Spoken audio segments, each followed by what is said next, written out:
Alright, gonna continue working on this for a little bit longer today.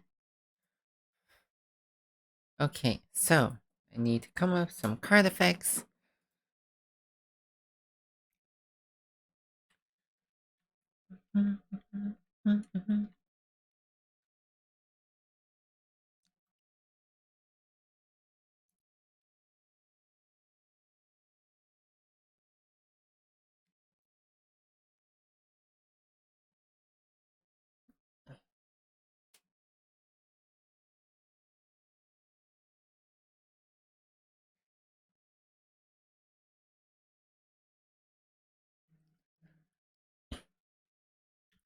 I could actually avoid the violence. Make these even more generic. Okay, so like, for example, I could make this instead. I could make this just like,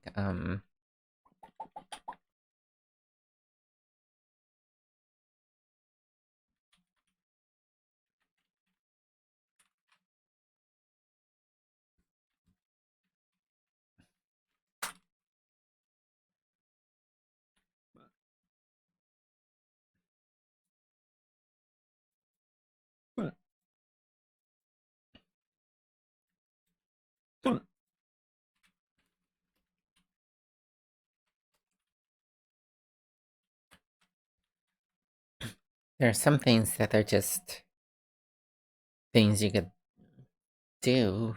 There are actions that I'm just so innately tied to being like unethical that it completely escaped my mind to present them as options. Um,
okay, all right. So what if I have a suit for like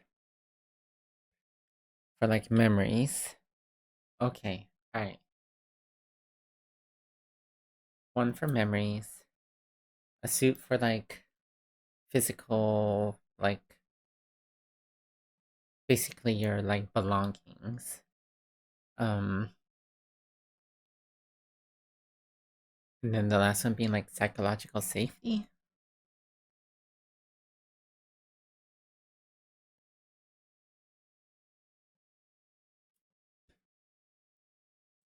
It's what enables you to lie. Psychological safety, I think.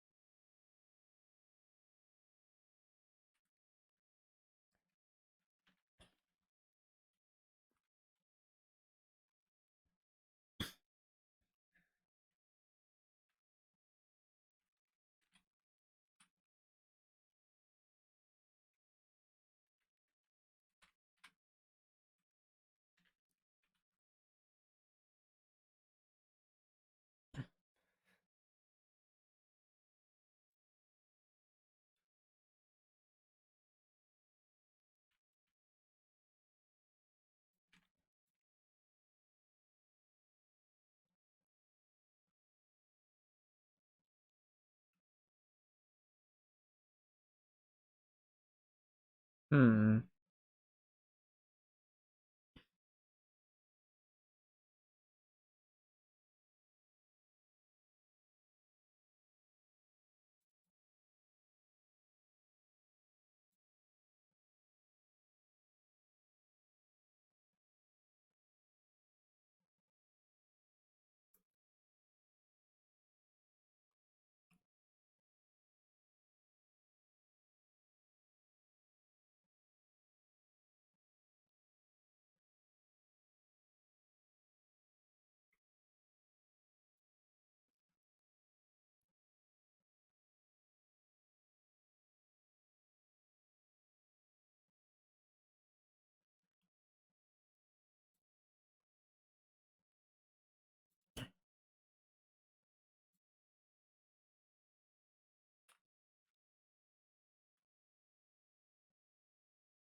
Hmm.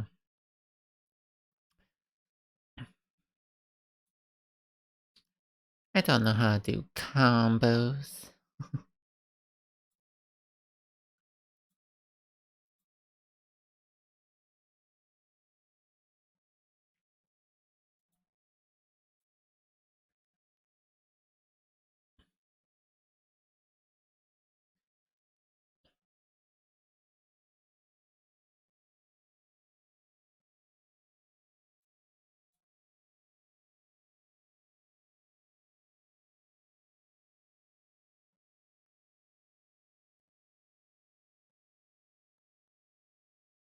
Hmm.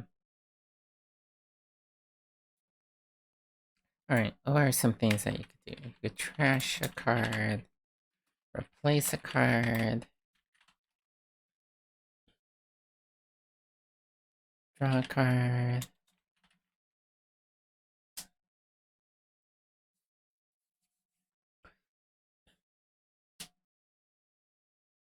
Hmm. Hmm, hmm, hmm.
Excuse me.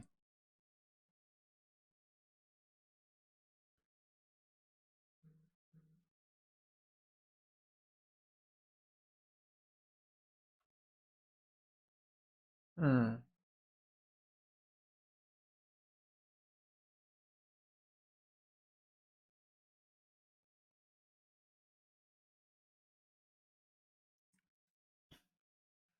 Don't really know how to.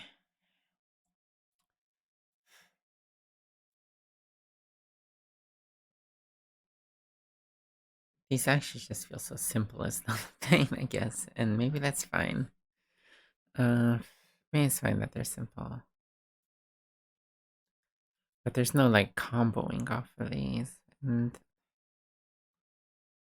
there's no like synergy.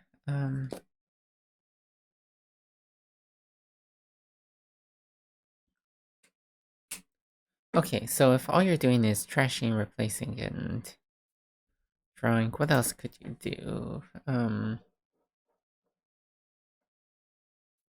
There's stuff for hand size.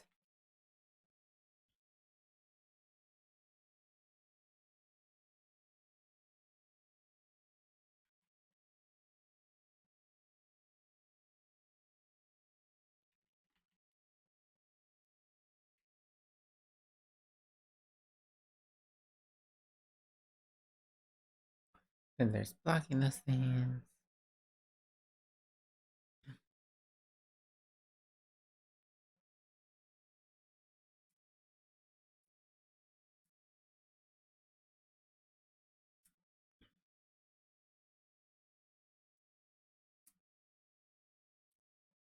Hmm. Hmm.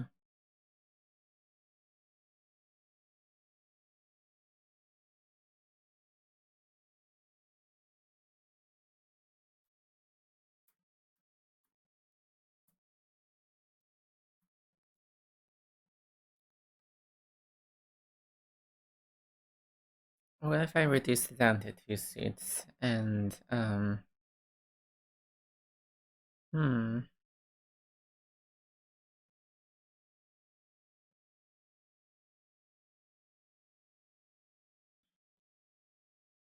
Hmm. Oh, so tough. I want to do this.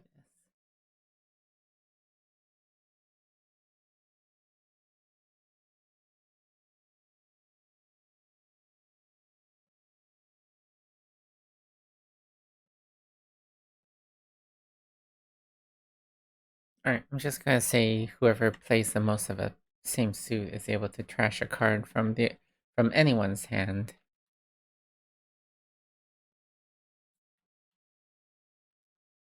Um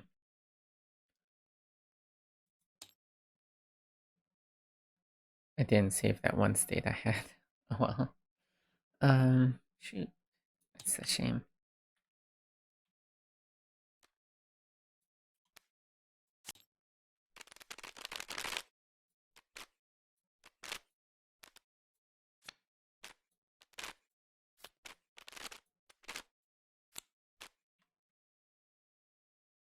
What the heck happened there? Okay.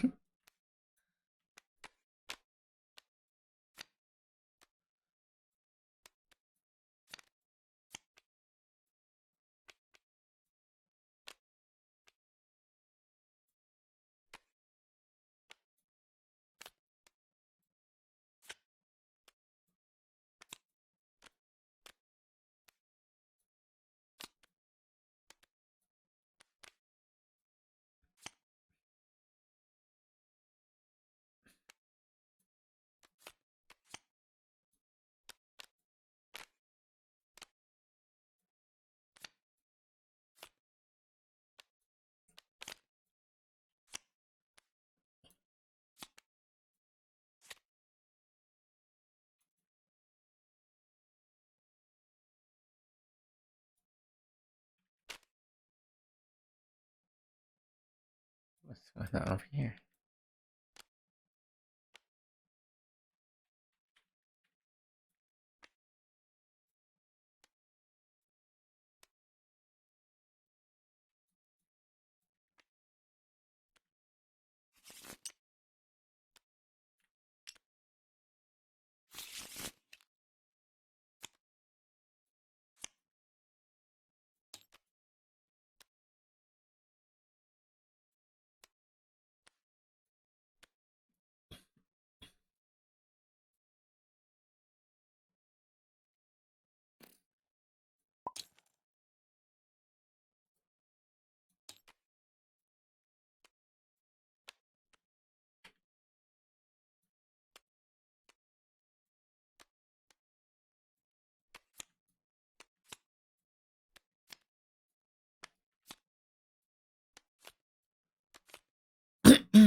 Hmm.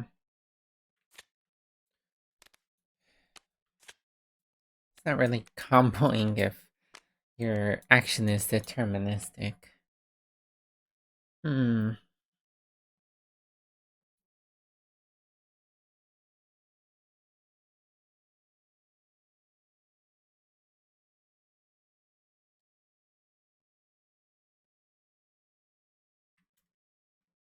Hmm.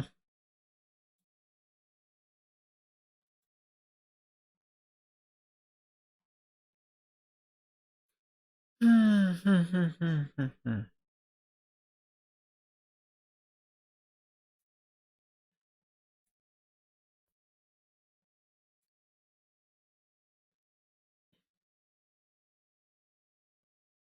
I want to capture that feeling when I'm playing opacity when I want where I do a suboptimal play because I'm in a position where I do want somebody to win the game. So maybe I should think about this in terms of rounds again. Um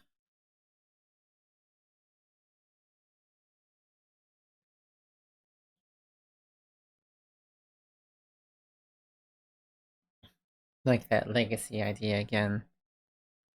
Um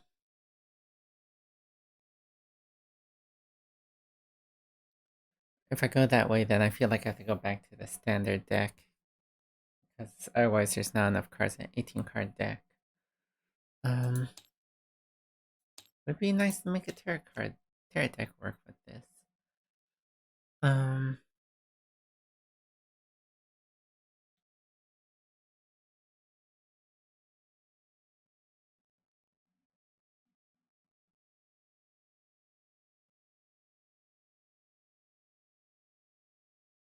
I just feel like it's a little too abstract.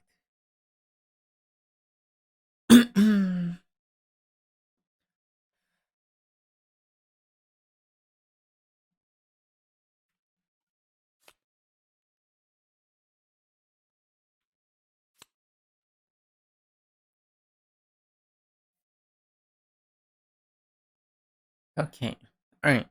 In opacity, you play a card simultaneously, and then it's like if you're matching suits or there's like a suit that's a dominant.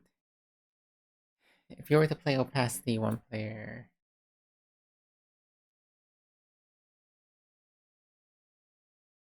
Hmm.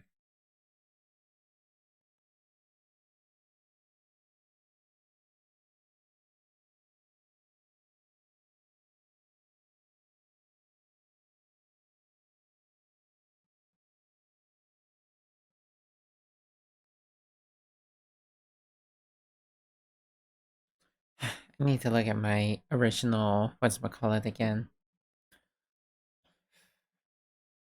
Establishing, relinquishing, or forcefully overstepping boundaries, not being certain if the other will help or harm your progress. Losing power and faith in your personal abilities, be them economical, emotional, social, maybe physical. Dependency. Micromanaging the other player's actions. hmm.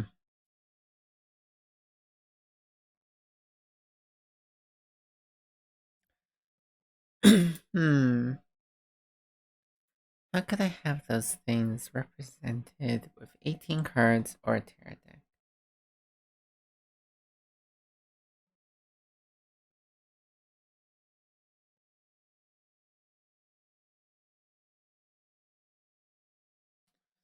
I was really excited about an idea earlier, but what was it?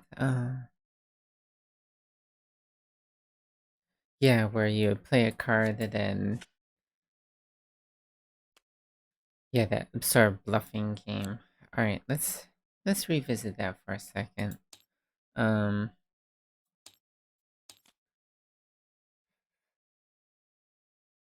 what's going on here? Um, I've already forgotten what this is all about. Um, yeah, the idea being that you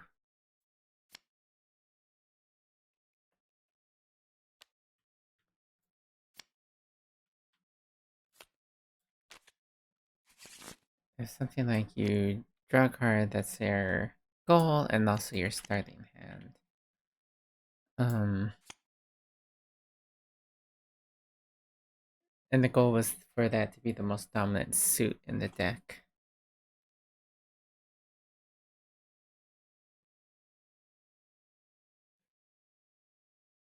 Yeah, and I was thinking that like that's like way too much like brain power to know if that's what you have in your deck. Like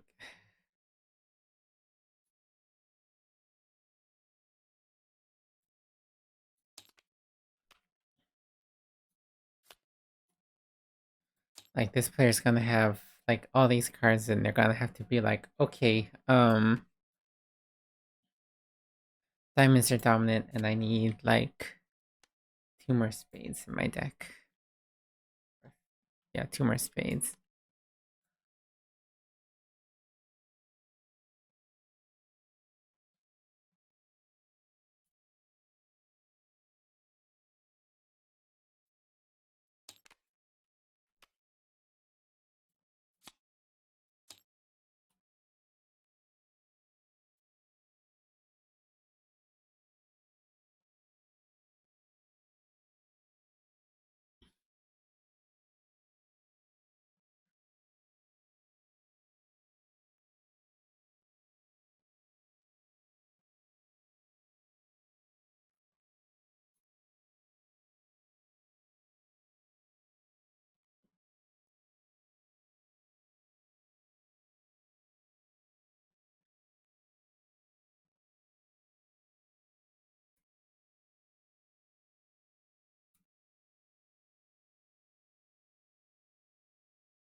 Hmm. This version definitely felt better.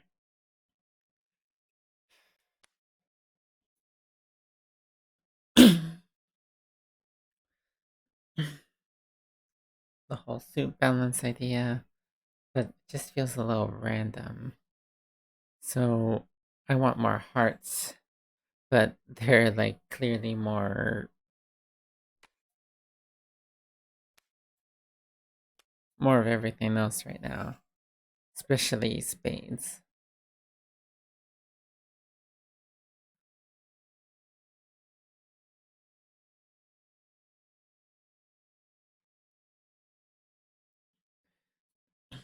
And I think I can't have this merge with the art deck because then you have to memorize the specific cards.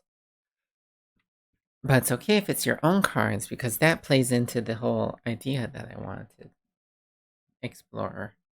That like losing faith in your own deck.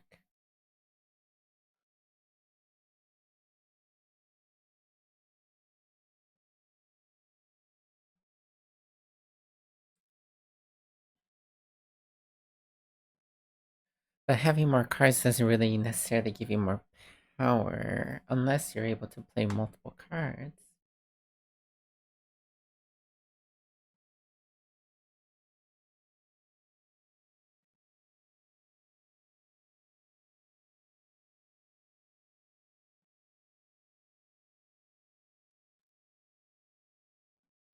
Hmm.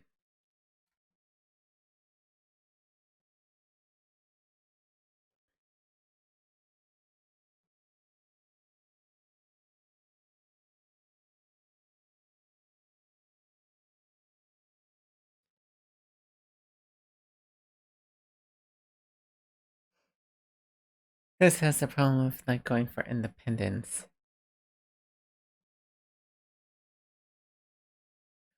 What if the goal is this?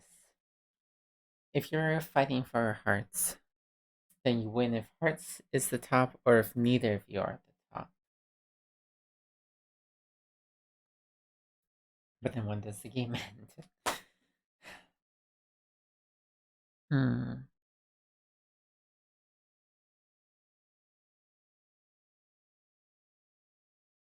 Alright, I'm gonna do some crap while I think about this. Oops.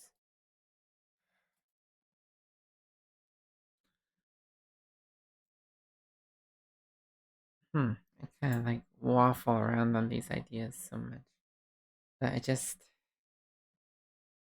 nothing quite seems to work.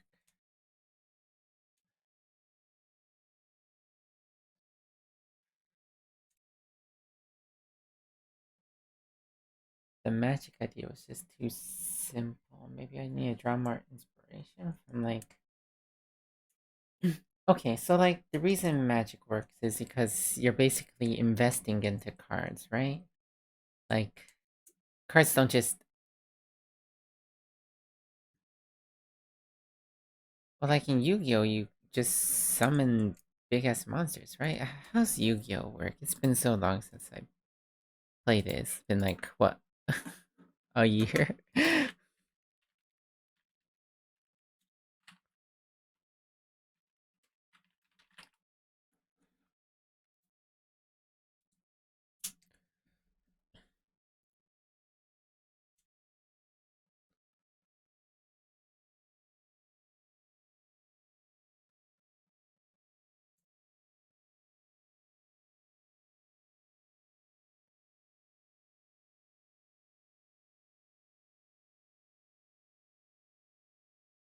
What is this? It requires a specific name.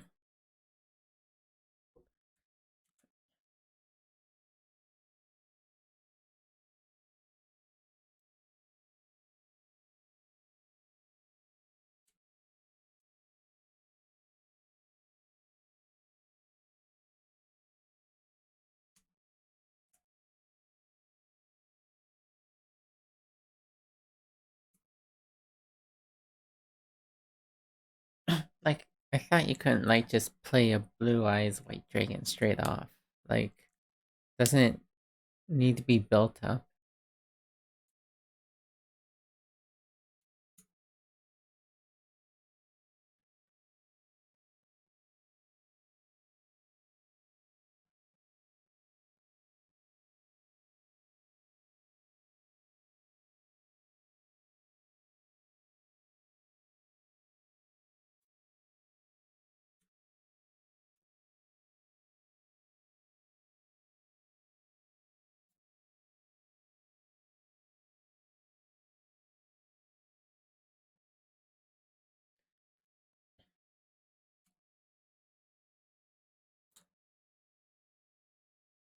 Okay, like, it has all these tokens. So, like, how do you summon that? Because you can't just summon this straight off, right?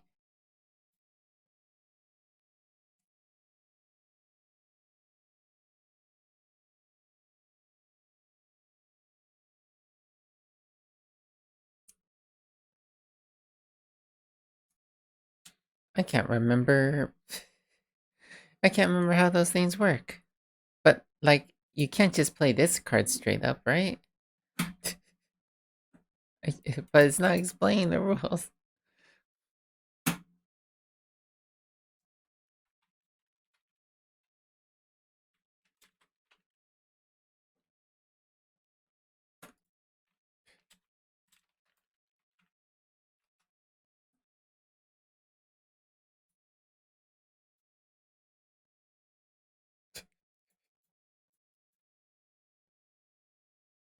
How does this game work?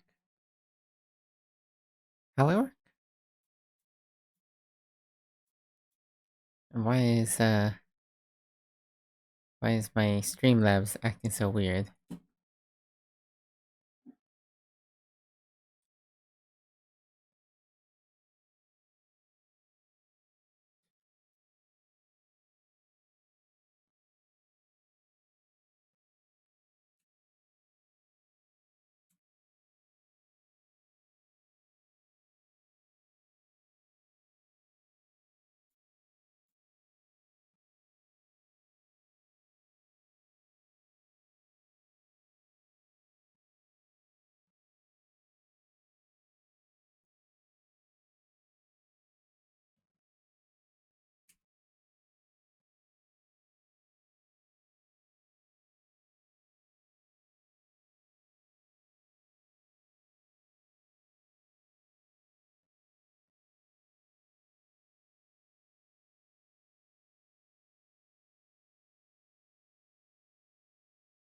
Can you really just summon this straight out? Like, I thought you had to build up to it.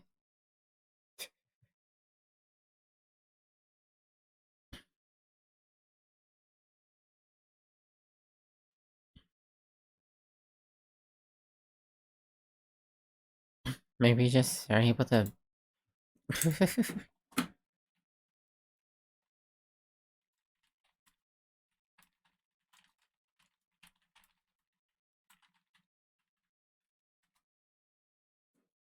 There's no limit to the number of monsters you could summon.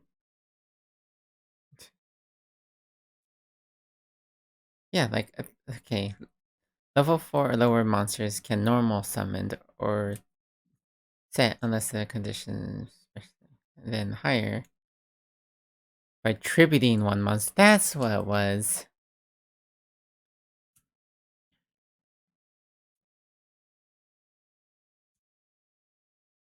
Okay, so yeah, these games all have stuff about, like, um raising the stakes and crap. Um So you could theoretically have something like that with like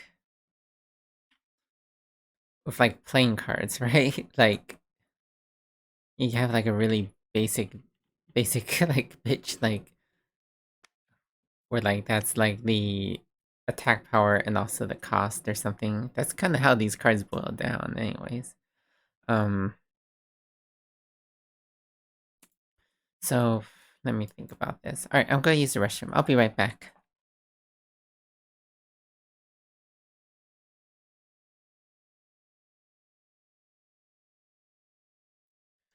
Okay, so with 18 cards, how do you support? So with either 18 cards or standard, I don't think I could use a standard poker deck. I feel like it's too abstract for something this serious. So,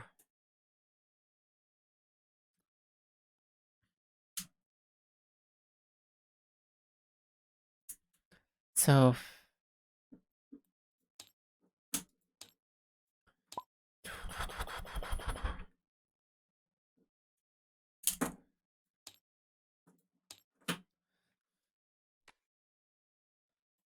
all right.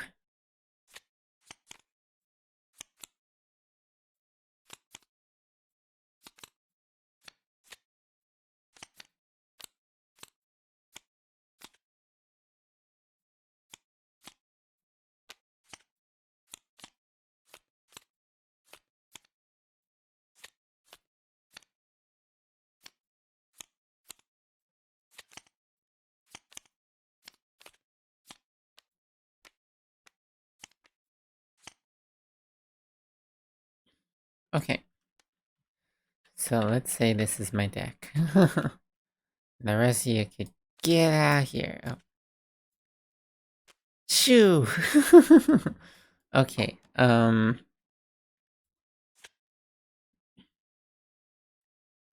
do actually kind of want suits on them though. Now that I think about it, they don't have to be unique. In fact, I don't think I want them to be unique. But what would be the suits?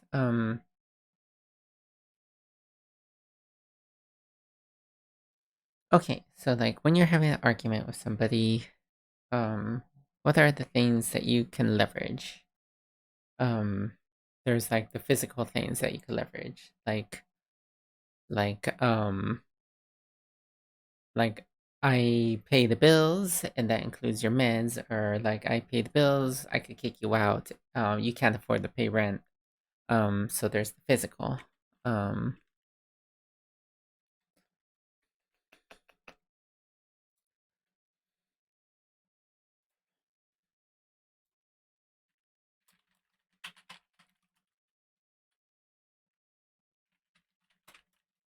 physical things.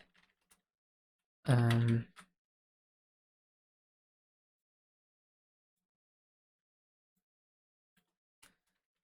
there's um there's the psychological dependency, the like you need me, the you owe me, the guilt tripping. Um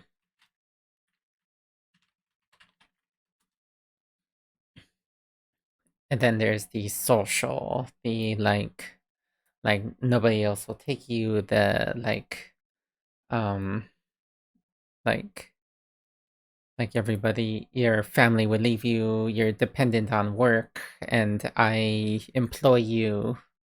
Um the social. What other types of leverage are there?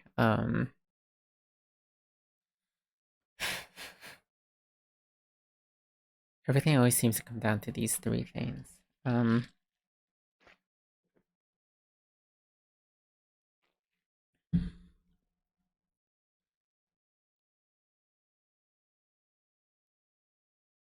I would like to have psychological be not a suit and just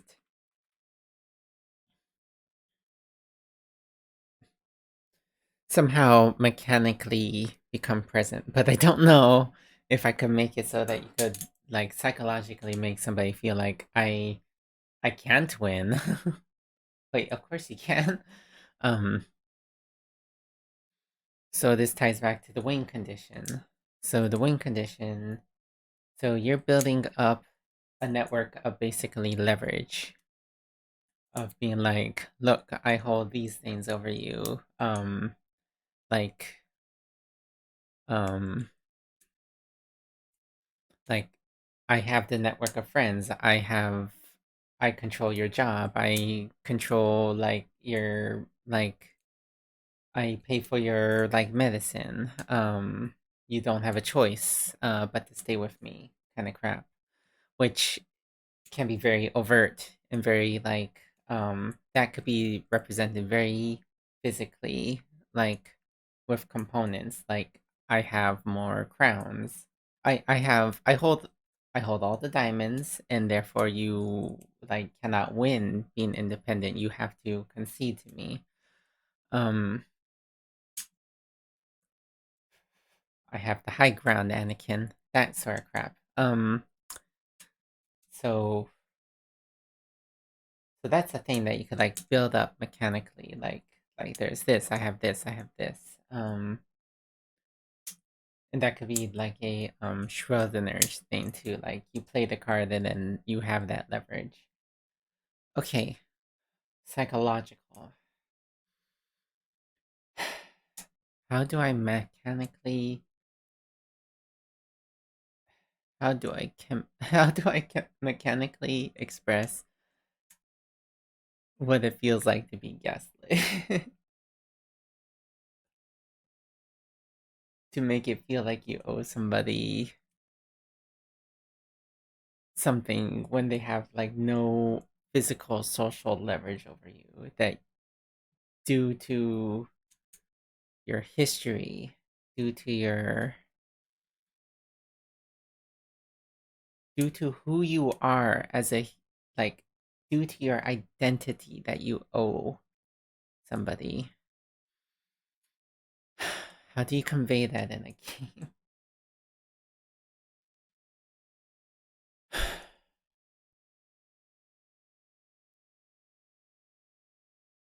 This is a thread I have to keep pulling.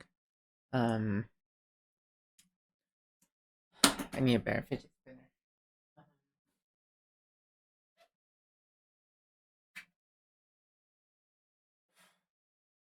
Okay. Okay.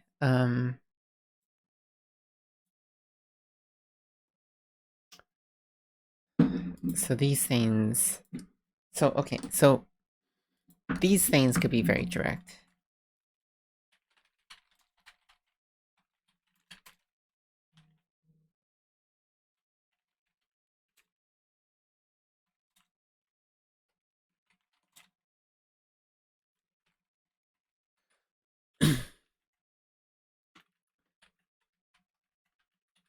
Oops.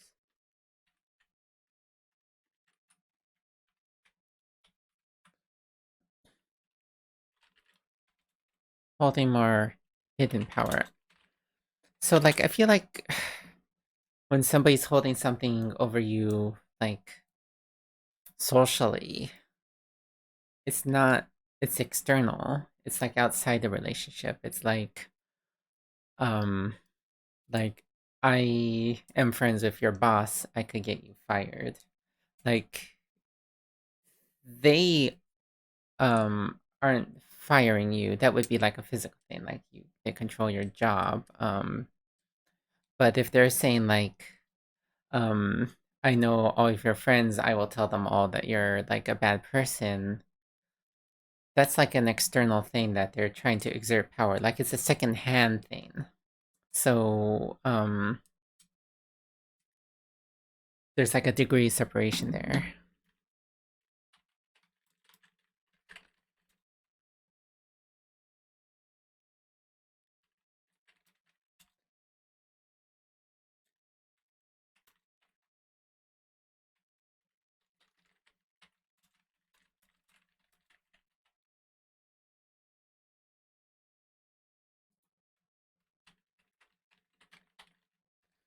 So this might be like the deck.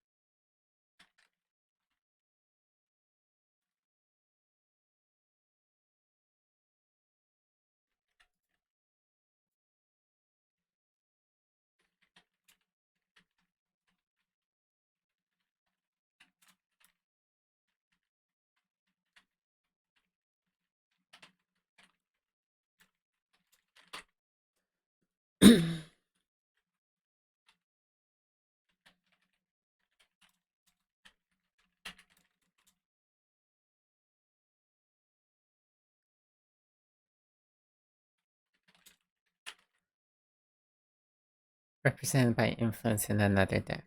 Yeah, somehow. That is less certain. That's a little harder to like to do. Um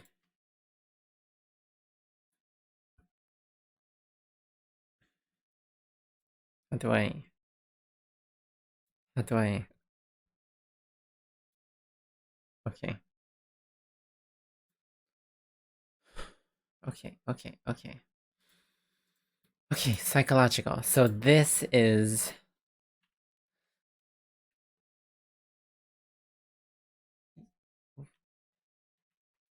turning them against themselves. You no longer believe you deserve or should be in power. Turn against yourself.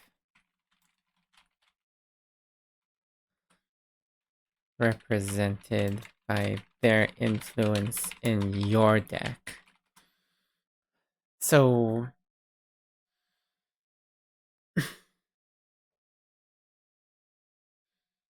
I'm seeing like feel like I've got a theme here. So there's their deck, there's your deck, and then there's the community deck, the social deck. There's the influence that each of you have in these areas. This is like going way back to like the coup idea, like this what was it?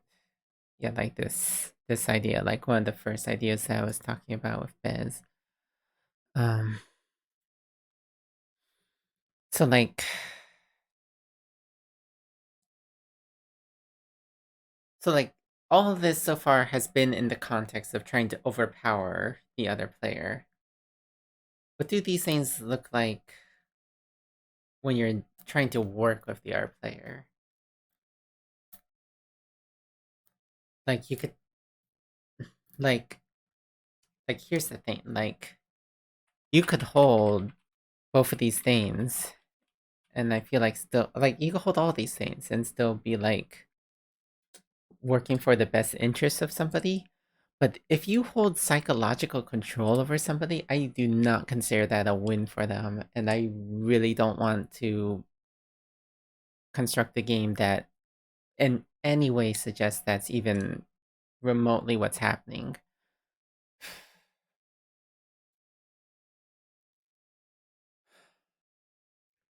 Putting influence in somebody else's deck seems particularly invasive. And, but at the same time, is that not sort of, oh my god, is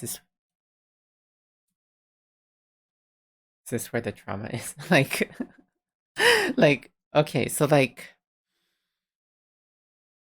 if somebody exerts influence over you, and like, does it necessarily have to be okay? So like, somebody gets into your head, gets into your perspective, convinces you to look at the world in different point of view. Like maybe you had an identity that revolved around being a turf. There are people like that. So like isn't necessarily a bad thing to adopt other worldviews. It's when it's leveraged against you in a like manipulative way that becomes a problem.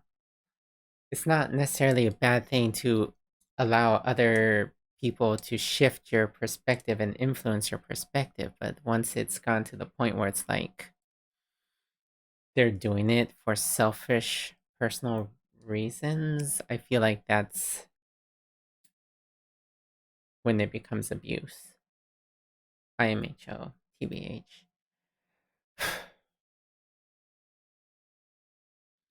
Okay, so it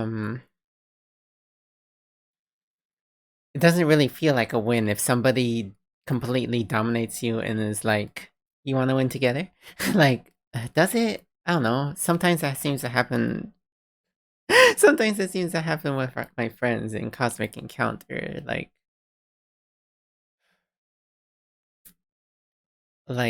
you're pushed to a point where like you have the upper hand clearly, but so I guess that's like a thing, right? Like you are in a position where you could win, but it's going to be a drawn out fight. But alternatively, you could be like, what do you say we see eye to eye? But that only works if both of your needs are still being met. So, how do we communicate that? How do we communicate that things are balanced in this relationship where one player holds more power over the other? How do we express that in an objective? How do we express that in an objective, like neutral way? Victory conditions. Why are they so hard? Ah, God. Hmm. So okay, so okay, so the way I'm visualizing this system right now is that there are just two suits. Maybe not even two suits, maybe just cards with different backs. Basically, there are two types of cards. There are their cards and there are your cards. That's so simple that we could load some other mechanic on top of that. And the idea would be that there would be three decks.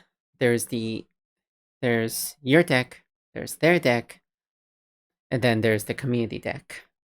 And so if you have a bunch, if you have like, let's say your deck has 10 cards and their deck has 5 cards, you have physical control in the relationship. If you have 6 of your cards compared to 3 of their cards in the tertiary deck, you have social control. If you have, if, so like, so like here's the thing. So you might have 10 cards in your deck and they have 4 cards in their deck, but those cards, but all, but like all 10 of your cards are their cards. They hold complete psychological control over you, even though you're the one that's physically in control of things. That's how I'm choosing to have that represented. So that's the foundation, the gears that I'm working with. But what would be the win state in this situation? So I've got this system where where like I could represent control with essentially two-sided tokens. Like like move a token over here, flip this token, move another token over here, flip this token. I don't even need cards at this point. I could really just have two-sided tokens. I'm literally opening up every single one of my prototypes to play with these concepts. So like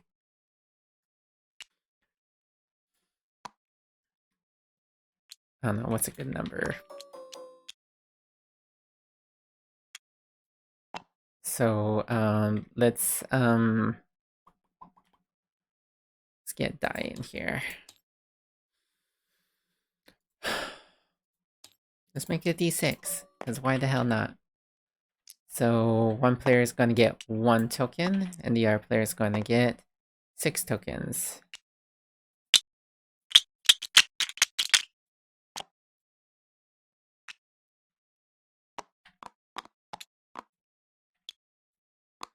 Okay, and then...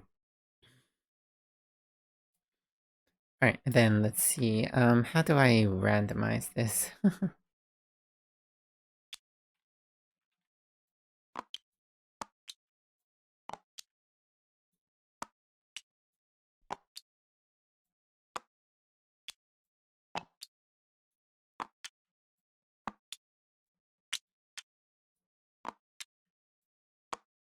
Yeah, okay, 6 and 6. I have a no, I don't. Oh, I do, okay.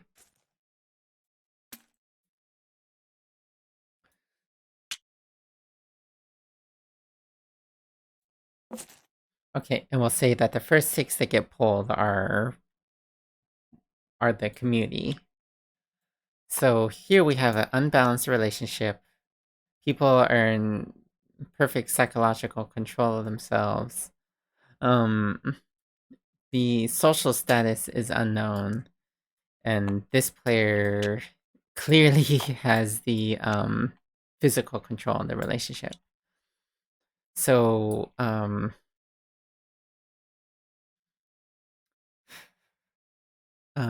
so like I could think of a lot of like interactions that could be done here. Like there's like the idea that you could just hand over like these and then it's like I gave you so much, you owe me so much, and you've turned them psychologically against you.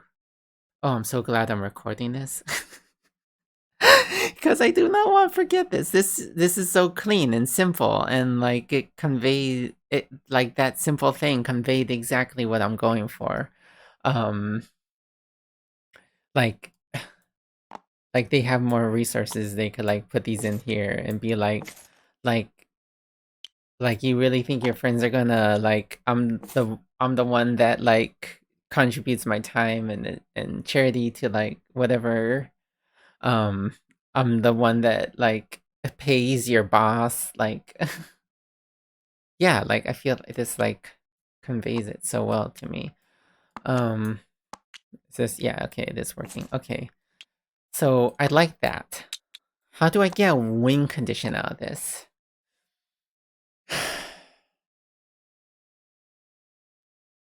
God, this is starting to feel like a Milda Matilda game.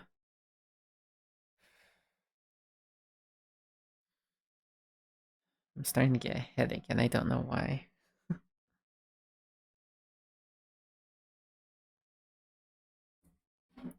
I really like this. I really like this system of moving parts. It's extremely simple. It's extremely like this could be played with a bag of quarters. That's pretty cool. It would be better if they were just distinct pieces and you just swap them out because you don't want to get confused of which side was up when you like create a stack of them or something. Or if they like fall over.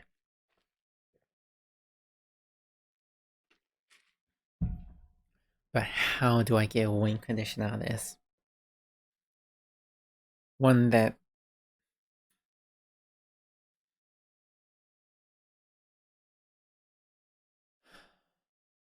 Alright, I'm just gonna let this thought simmer in my head while I do other crap. Okay, I'm gonna leave this up here. I'm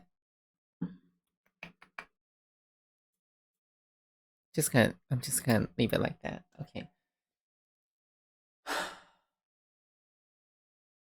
Yeah, I need a little space from this project right now because it's getting a little emotional for me. Okay, I have some stuff to clean up. I'm gonna clean up some stuff while this sits in the back of my mind and simmers for a minute. I have like 2 hours until my playtest thing.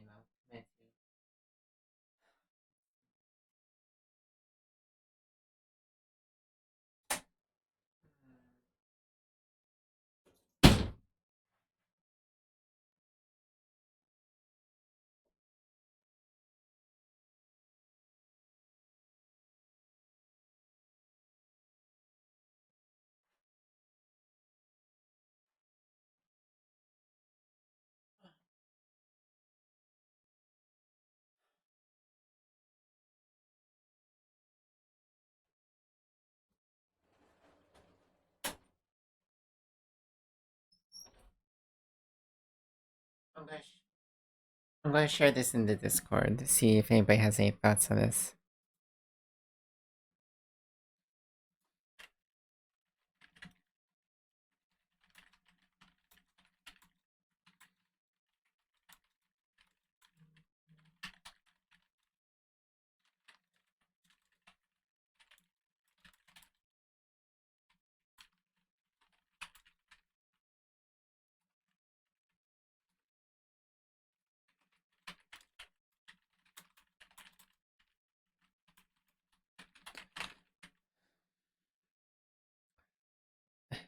This is my Discord. I'm just gonna show it.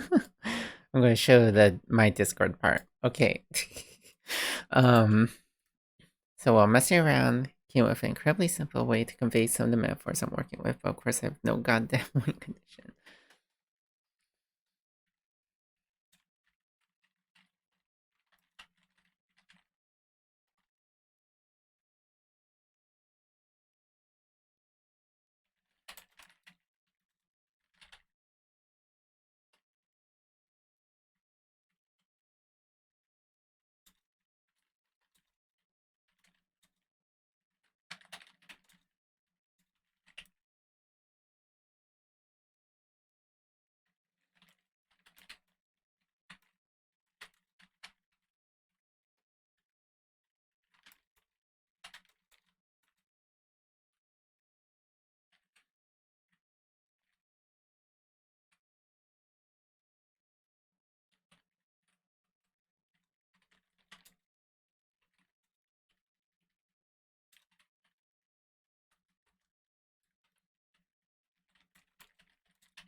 for destruction.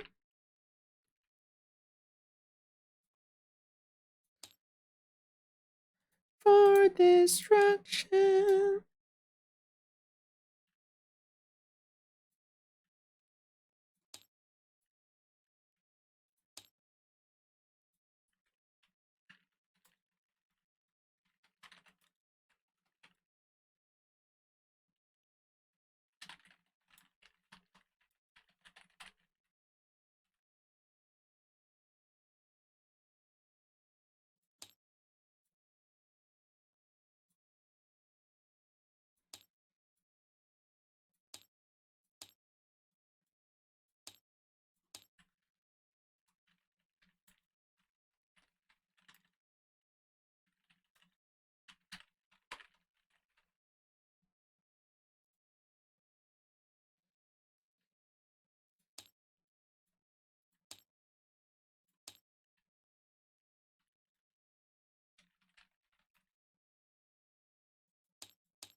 God, why do I feel so weird? Like, this is my own thing. Okay, I'm just gonna post and not ping people. I just.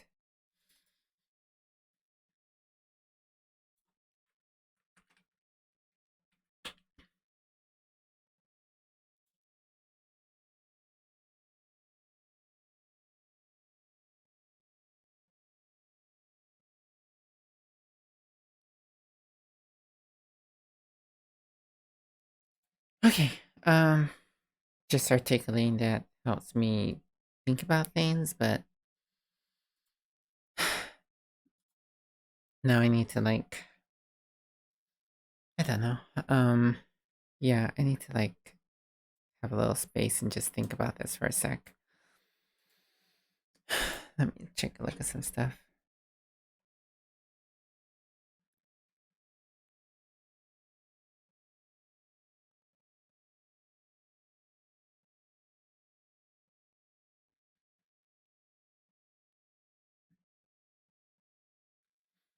Okay, so, alright, just going to do some random chores in my room. I think I got myself a new Pomodoro here. Oh, what a good idea. Let's test this new Pomodoro I just got.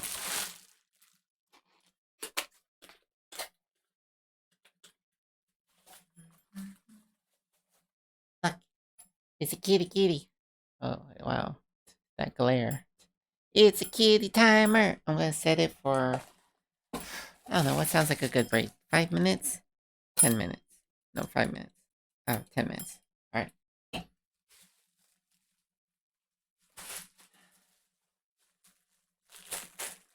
Yeah, I got like a headache and it's like weird.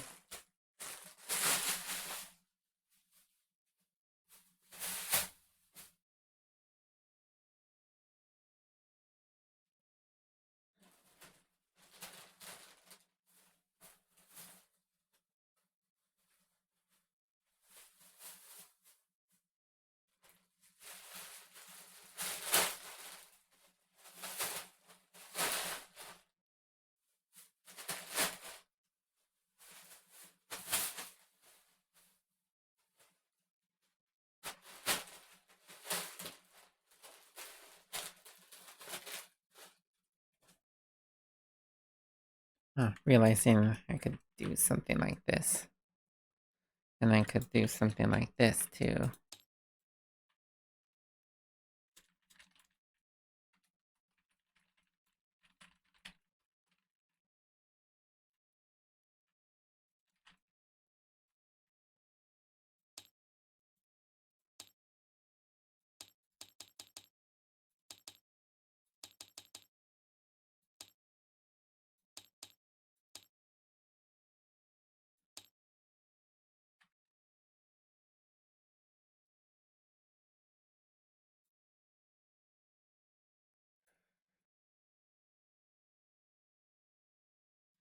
Can my computer do this? Can it stream tabletop simulator while I stream? Actually, let's just stream all this stuff, huh? Can I do that? No, whatever. It's fine.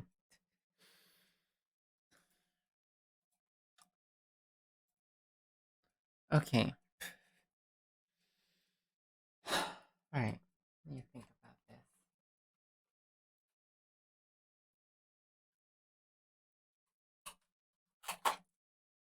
Could just be number of rounds. Like emotional exhaustion or something like that. Sometimes you just need space, even if you're like yes, like I've had this happen where like I feel confident in myself. I don't feel threatened like physically. I don't feel threatened socially. But I just need time to calm down. So what if it's literally a clock? What if the game ends after like 5 rounds or something like that?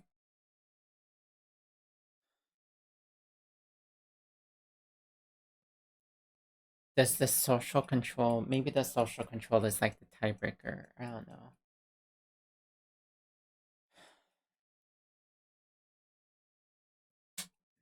Okay, so like that's easy to say when you're the one that holds the physical, psychological leverage. what if what if it's a situation like this?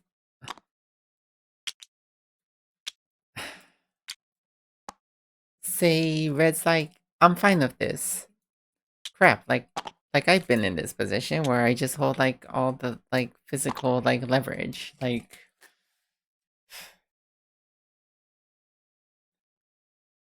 can you really just pass until like you're both like, okay, we've calmed down and we're fine with this? like how do you determine a winner? Like so I could simulate control. Maybe this is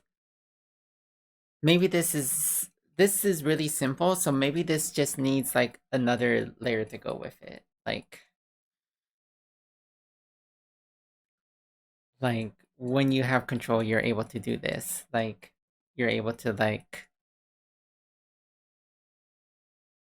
when you hold the physical leverage, you could essentially silence them.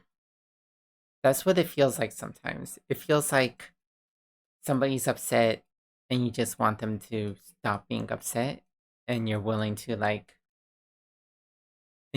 throw around your leverage to be like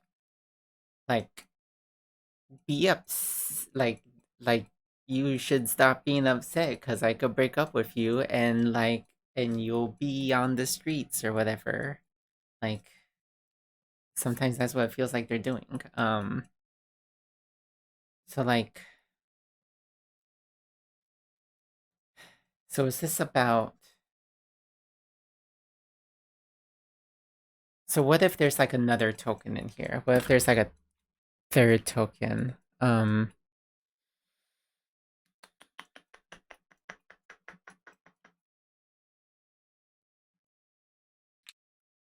What if there's like a third token and this is like oh, actually I know what I'll do.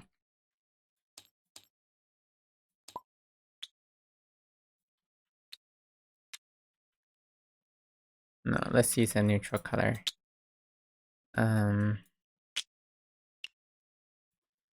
Say there's another token that represents like like needs.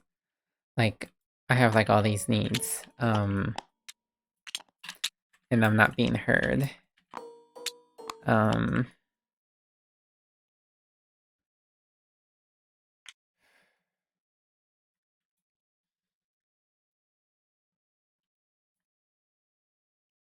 I don't know.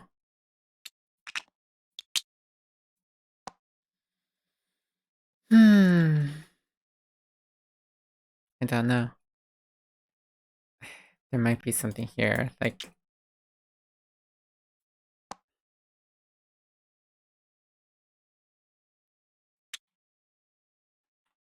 Like each player has like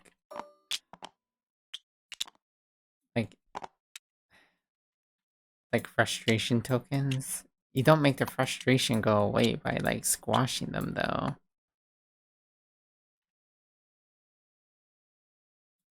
I don't know. Hmm. I don't know. Um hmm.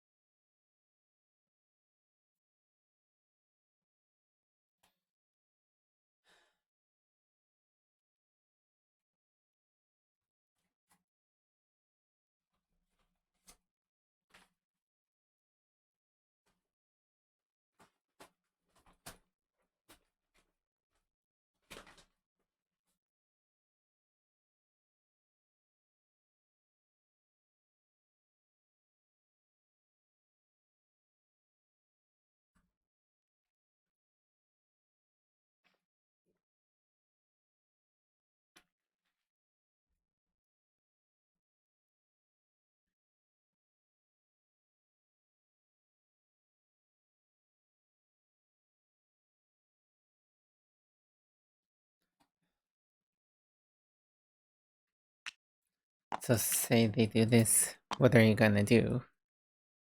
That leverage has to go somewhere. Either it goes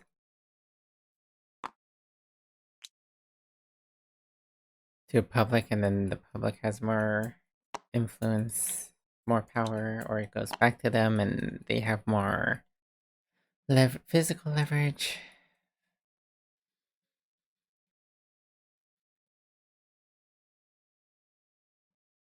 So like as this player, maybe this player has the option to flip these tiles before they go out. Like this is like I'm doing this for like my friend Blue. I'm giving this as a gift to you, no strings attached. Um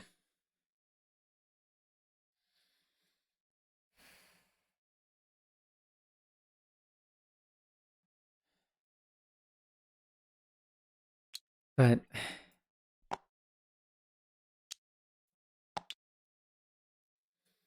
hmm, but is it no strings attached though? When you do that, is there ever like even if they say no strings attached, is it ever no strings attached? Like, oh jeez, all right. I didn't really didn't really take my break, did I? Yeah, like you might say like no strings attached, but you still feel beholden. Like it's psychological.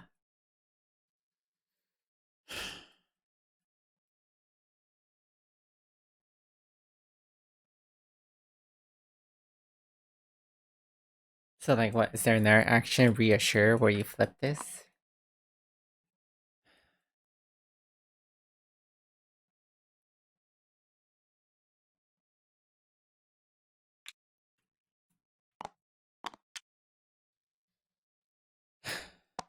I don't know.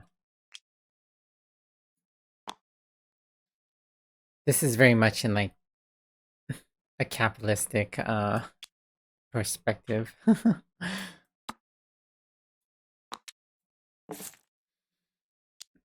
Hmm.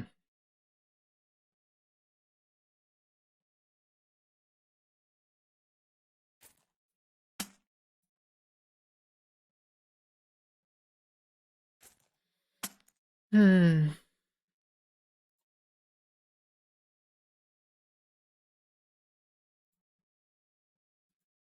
Hmm.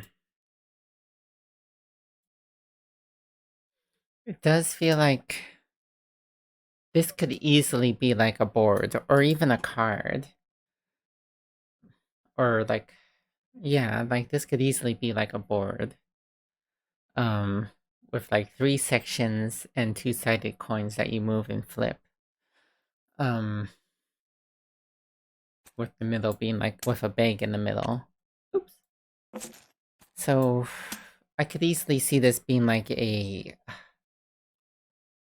mechanic for something else to serve like how another mechanic works. Like I can't play this card because I don't have physical leverage. I can't play this card because I don't have psychological control. I could play this card because I have psychological control over them. Okay. Yeah, okay. So maybe if I could think of another system where that has a victory condition that jives with me, then I could make this work. And I feel like I've come up with a lot of random systems that might fit the bill, but I kind of need a little space from this right now to really, I don't know, process.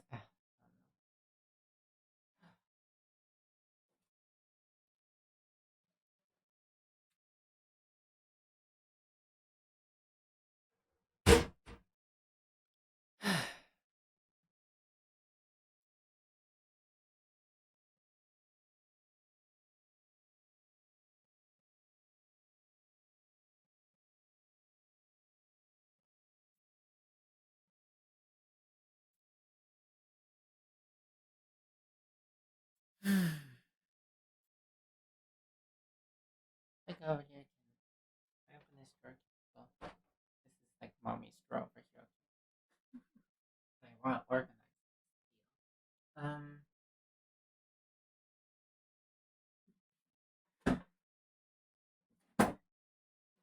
yeah, I don't think I should organize this drawer this week. Um, hmm.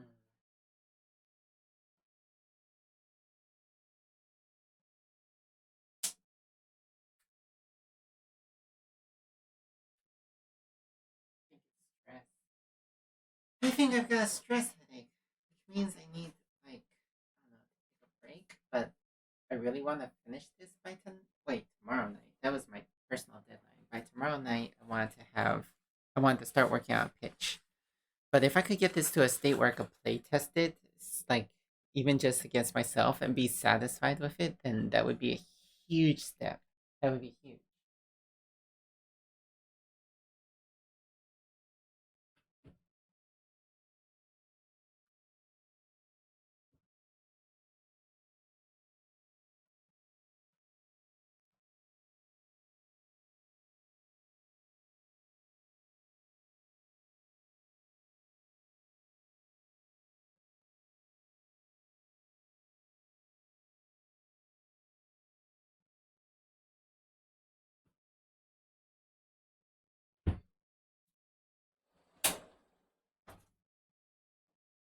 The one thing about this system that I'm not too crazy about is that it represents psychological control mechanically, but doesn't really represent it emotionally well.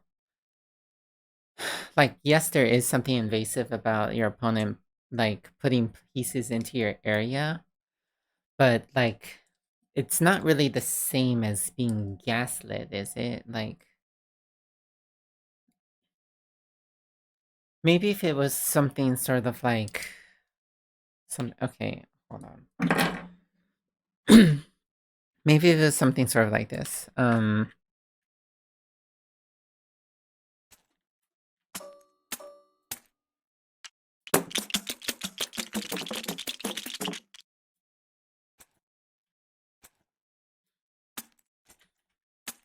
Maybe it was something like this. You have a bag. They have a bag, and they're like, "Here, let me do this thing for you." And now you're like, to do an action, you have to draw your own token out of your bag. And you're like, I don't know if I could do it. um, or maybe the target of your effect is going to depend on who you draw from this bag. Um, like it might be like gain a token and you draw a red, and now suddenly red gets another token. Um, maybe that could be what it is, because then it's sort of like I don't trust in my own ability to execute my plans. That's not exactly what it's like to be gaslit. It's more like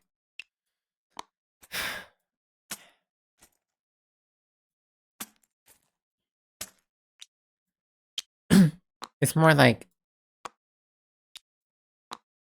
Red says that this is what's best for me, and they know better than me. So I will just trust Red to do it. So like whenever you do a thing, you draw a token out of your bag, and if it's the other players, they get to decide what actually gets done with it.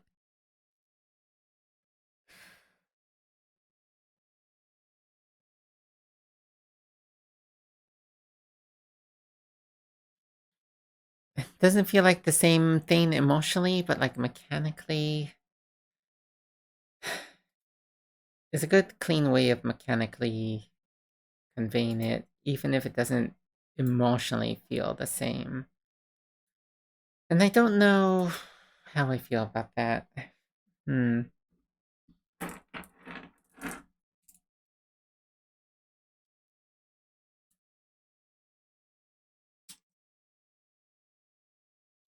All right, let me look back at my pins.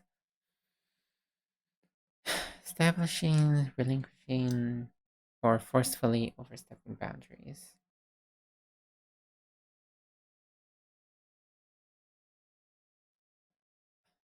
In a similar way, if these players were like this, then blue could be like, I'm going to take this. And now I have more physical leverage, and your psychological control over me is minimal. Um,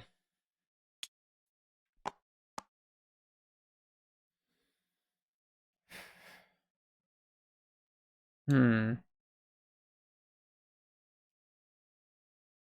In terms of establishing boundaries,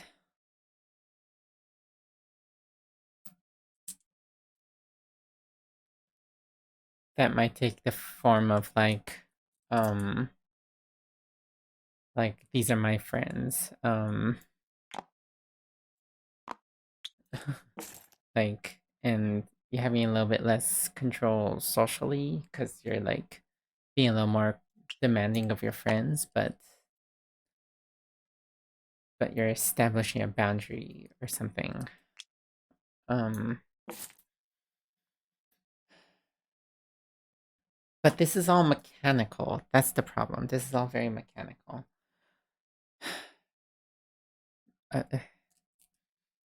Maybe I don't really have the luxury of time to come up with something that feels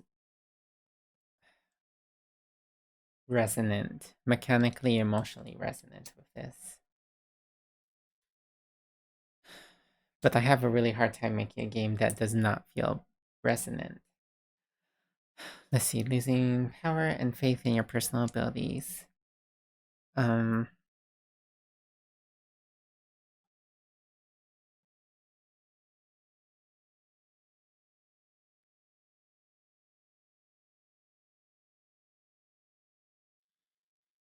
I feel like that's there. Um, not being certain if they will help or harm you. Like that's something that's not conveyed in this because there is no victory in condition currently. Dependency. That's this. That's what this is right here. This feeling of dependency. Micromanaging the other player's actions. Like when you have psychological control over them, or maybe if you have social control. So I was trying to think of a system for like a power building system for like a Magic the Gathering type game. This could be it. Um so what if you have cards with two suits? What if these are cards?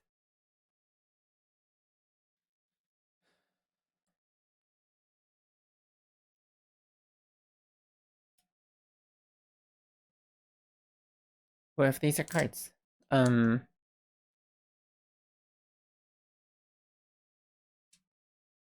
what if this is like a Magic the Gathering like tableau of monsters and powers, fields or whatever? What if this is like a neutral like market, so to speak?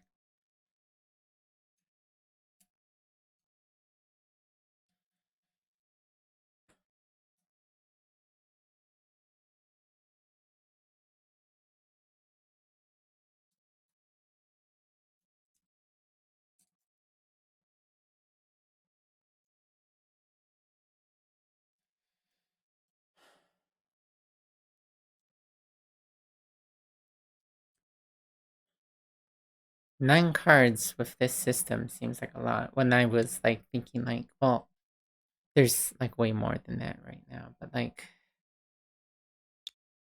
I can imagine this system working with 9 cards. So you have 9 cards and they go in one of 3 places.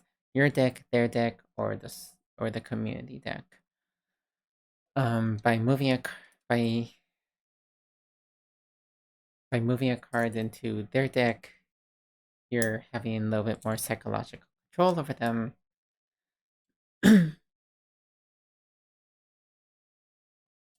By moving a card to the social deck, you're having a little bit more community control.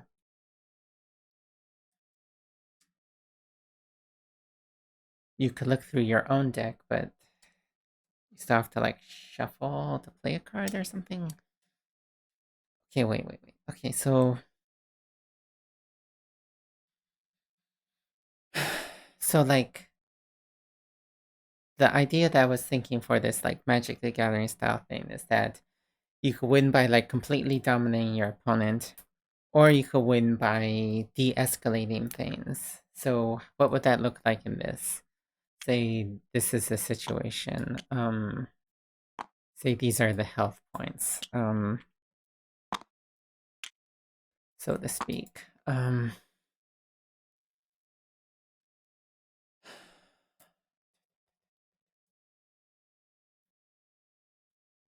How does red just like let's go a step further and like, oh wow, blue had like all the support from the community. Interesting. So wow, net wise, they were actually about the same. That's kind of funny. Um, like if only Blue knew that they had this social network. Okay, I like stuff like that. But, however, back to the issue at hand. So, I got 1, 2, 3, 4, 5, 6, 7, 8, 9, 10, 11, 12, 13, 14, 15, 16, 17, 18. Okay. I can even have them be double sided, so I can have it be like red on one side, blue on the other side. Perhaps, maybe. Rare not. Rare it'd be like 9 and 9.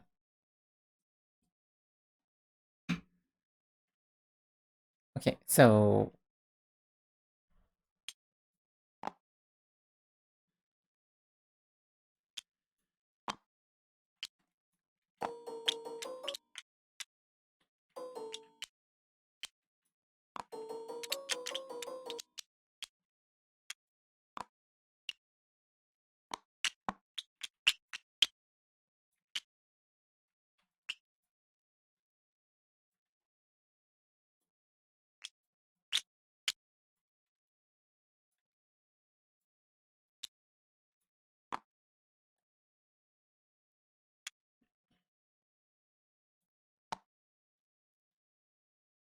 Okay, so in order for this to work,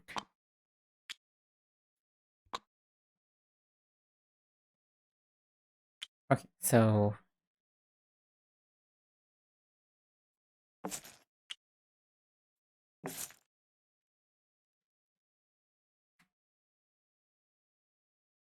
let's say we draw 5 tokens and distribute those to their owners.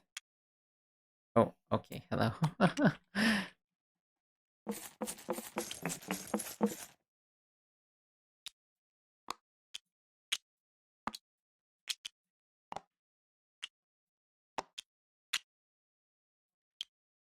Damn it.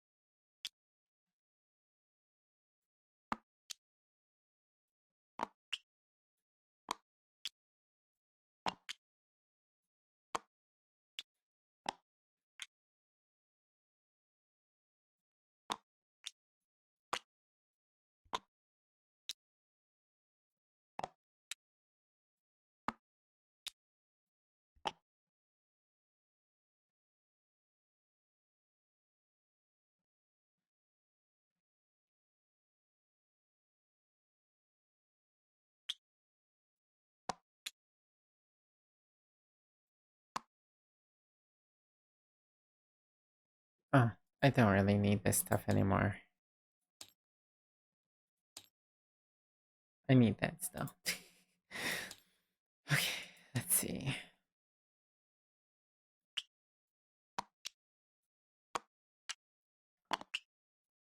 So this is the starting setup, and then let's say we just remove, let's see, so if there's 18 cards,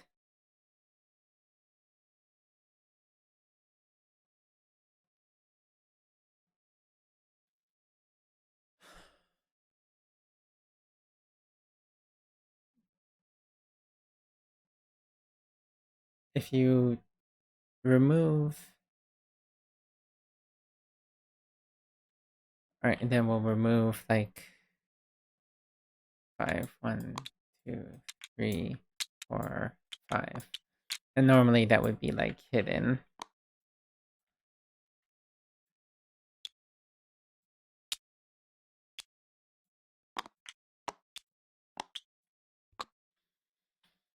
Okay, so then there's an uneven balance of control in this game. Or yeah, whatever. So it won't be clear who socially has favor.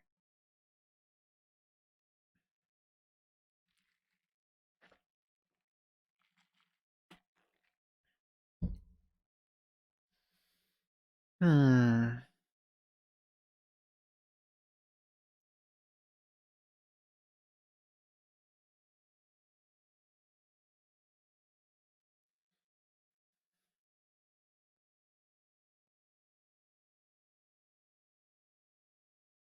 All right. Let's say that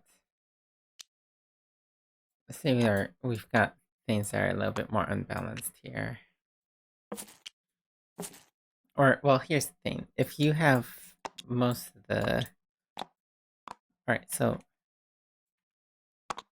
let's say that things are really unbalanced here, and that somehow most of the tokens that were removed were blue. So blue's had disadvantage in this game. And let's say that's a little less obvious. I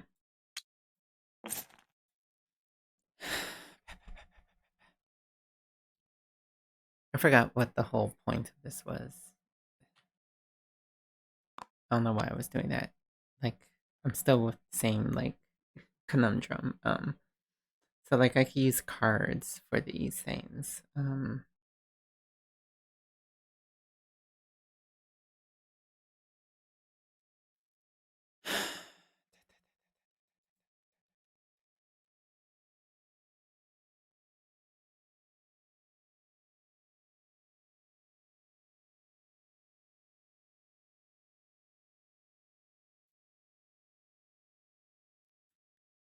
I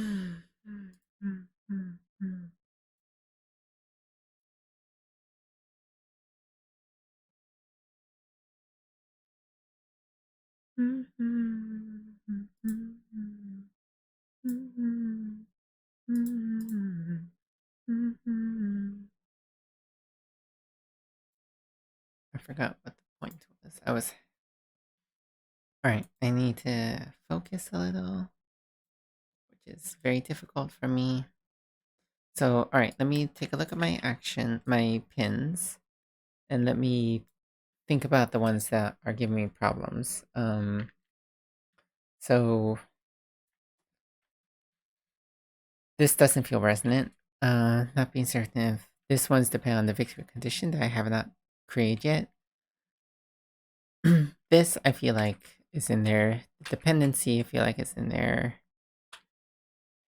Micromanaging our players' actions, not resonant.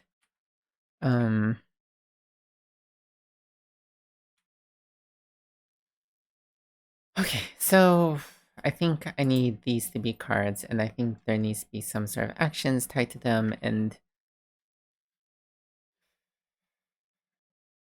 Alright, I need to use the restroom. I'll be right back.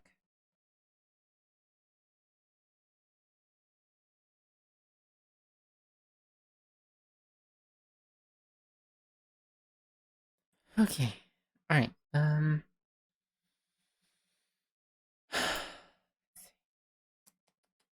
So... Establishing... Relinquishing... Boundaries. The idea of boundaries. Do I want to allow this player to help me by giving me a card?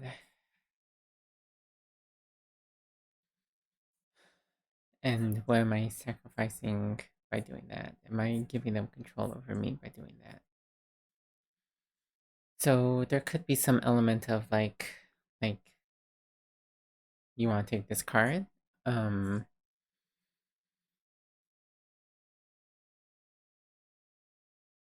I like how this could be represented by like your hand, their hand, and the deck. No discards.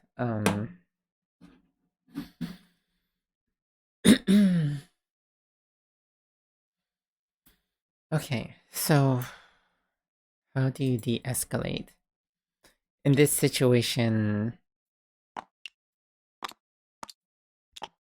in this unbalanced situation where, mechanically speaking, like, blue is in a severe disadvantage. Red has more is overtly more influential, and then secretly more influential as well for having more like tokens in here. Right? Should be. Oh, actually it's the same, but that's because they're holding a lot of it in their hand. But yeah, blue's not in a good spot. So what is the win condition for... How does red win in this situation? So like red could like stomp on blue and just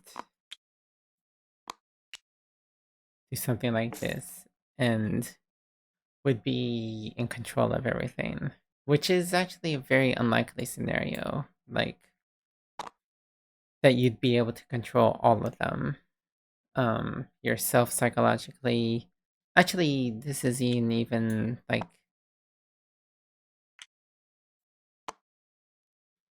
Interesting. Have I made like a zero sum thing?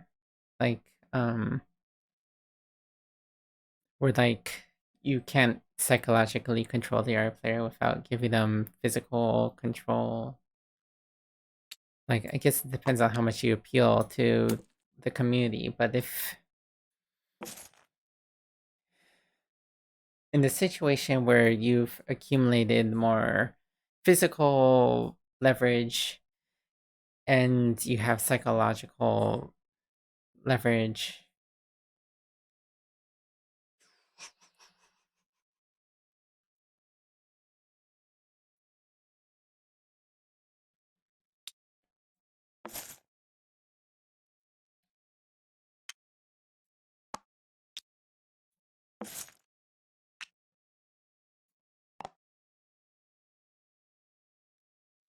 Like this is okay, so like yeah, it is sort of possible. Let's just take these out.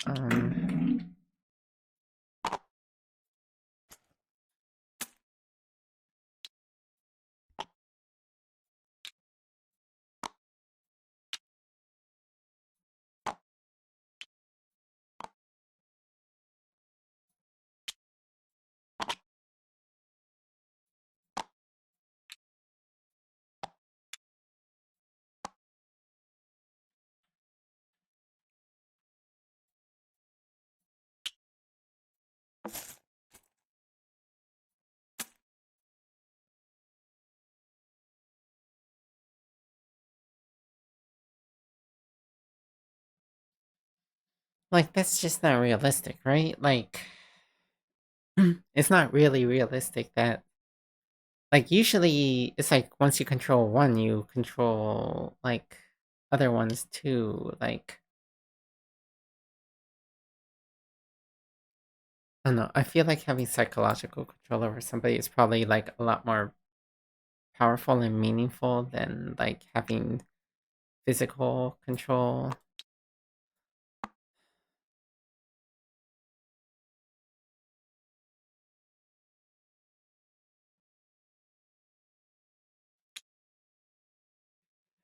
Hmm.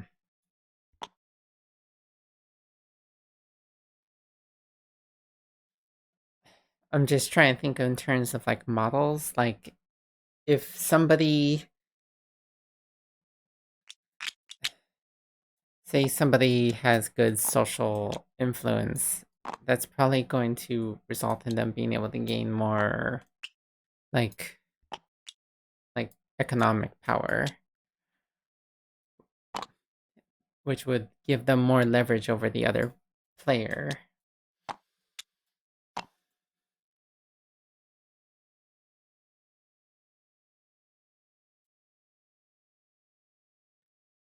But what I've got right here is more like a closed, like zero sum system where in order to gain psychological control, you're giving up physical control.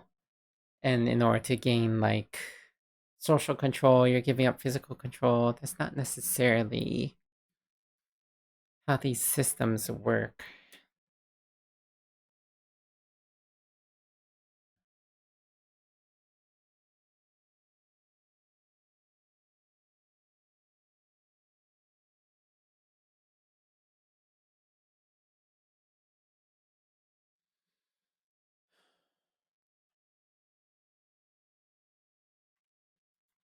Do I have like some binary cards?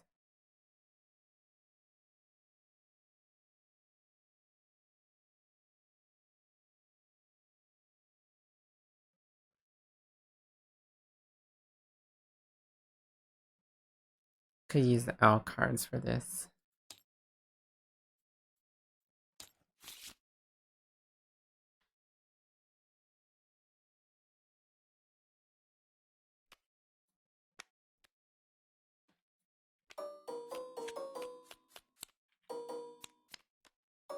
Oops.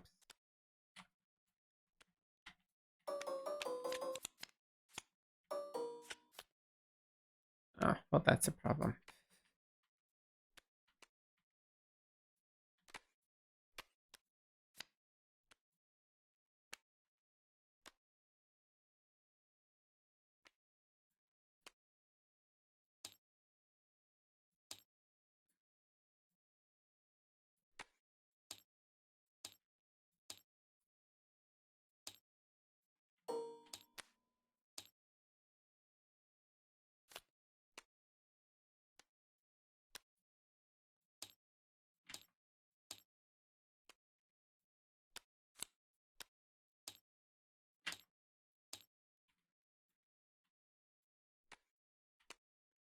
Excuse me. Ah, crap.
So like, yeah, that's what's unrealistic about this. Like, the community's not going to be more favorable towards this person necessarily. In fact, they're probably more likely to be in favor of this person because of our capitalistic values.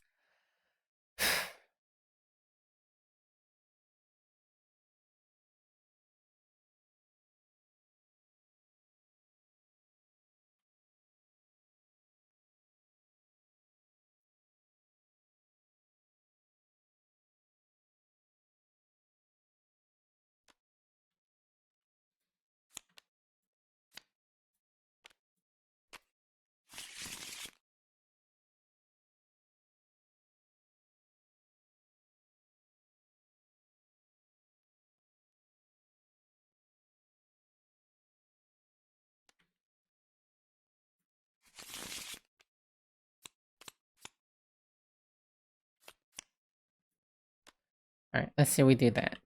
Um, it gives a lot of ground to build. Um, Still do stuff like this. Okay. But how do you de-escalate?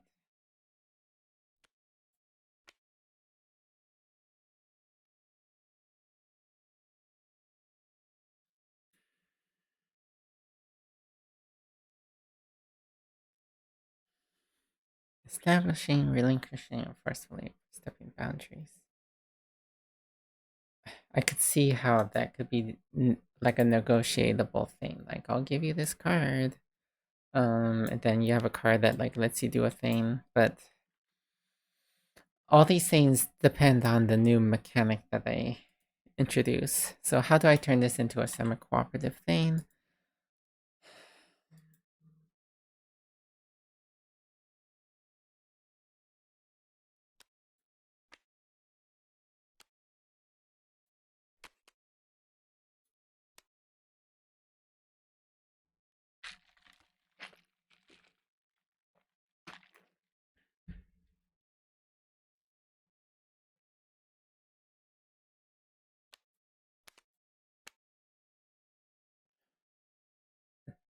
No, it's like most of the time you control their action as well as your own.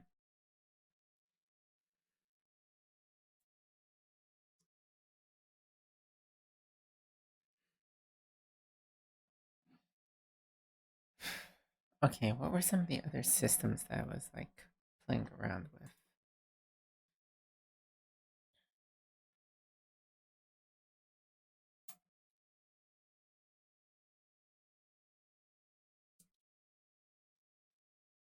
Reducing the opponent's deck.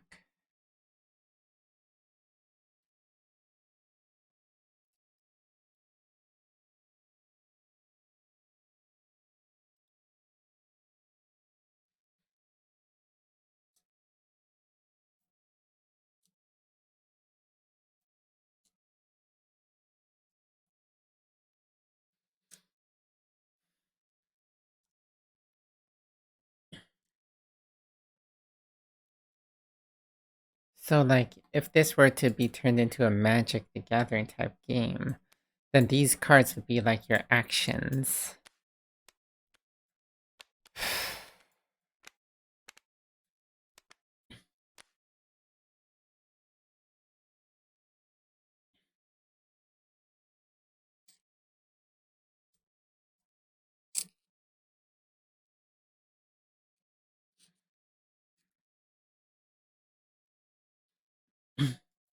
And then the deck you would be manipulating instead would be this one. So you might be like, if you hold more, um,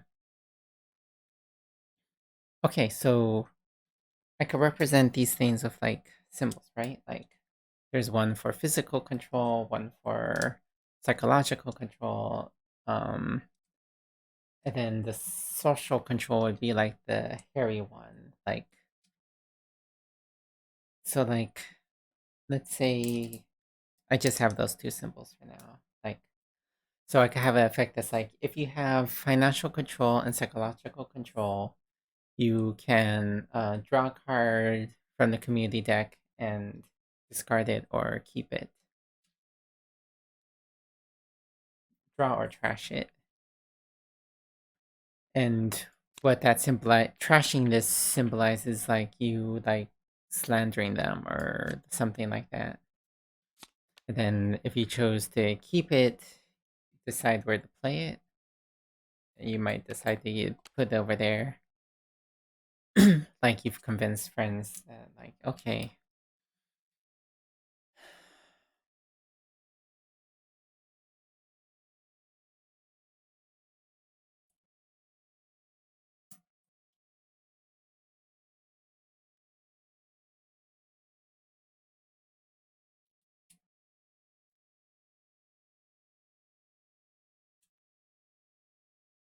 the deck could be like the timer. Like maybe if I don't think about this as a community, well, like it is like this is the external, like I don't know, maybe I need to think of this as less of a social community deck and more of a just like a event deck, so to speak. Like maybe you draw a card and it's like it would have been an opportunity for red, but um because you have physical control and you're sabotaging things, you like you hide their mail or something like that. Um so like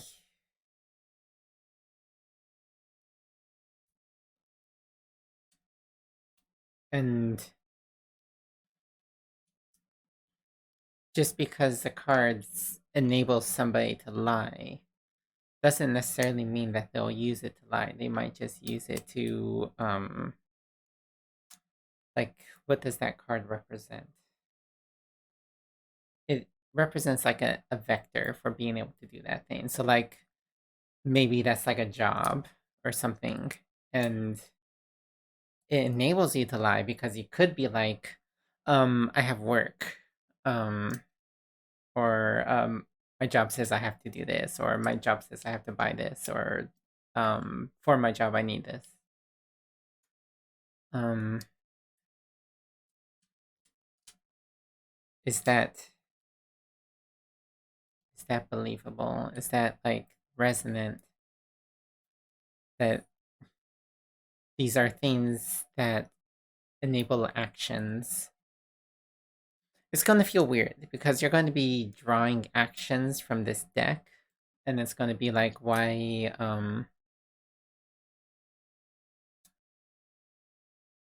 it's going to be like why how am I deleting your ability to lie?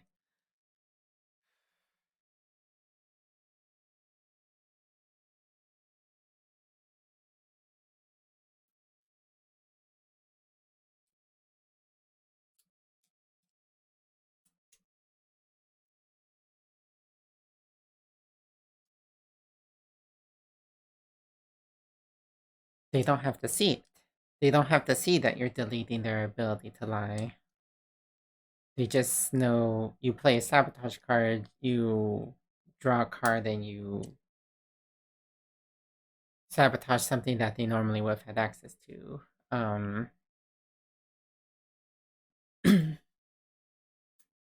You disengage and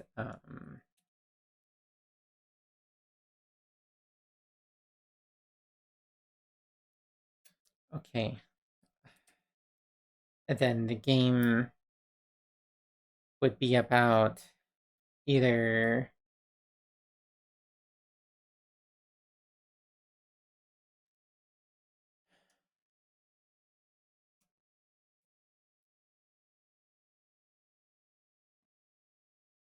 so what would the game be about? Like if you're trying to seek a peaceful like resolution, you're trying to like see eye to eye. So when you're trying to see eye to eye, you're trying to like listen to the other person and their needs and like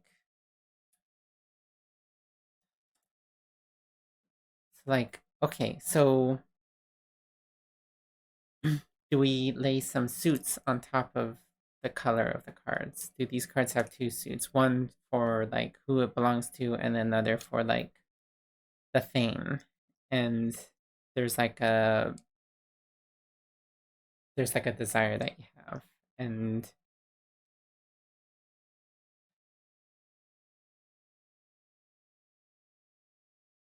maybe you want like diamonds and like and like blue is like I don't know why I've been this is colorist, but I um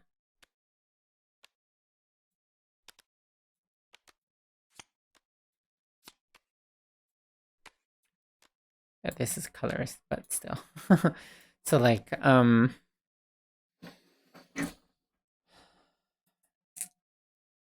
what was I saying? Um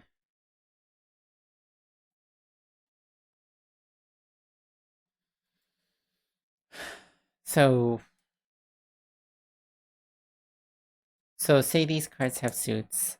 Say that they have a suit and they have a owner. And when you maybe your goal is to have diamonds and you've noticed a lot of diamonds getting flooded in. Um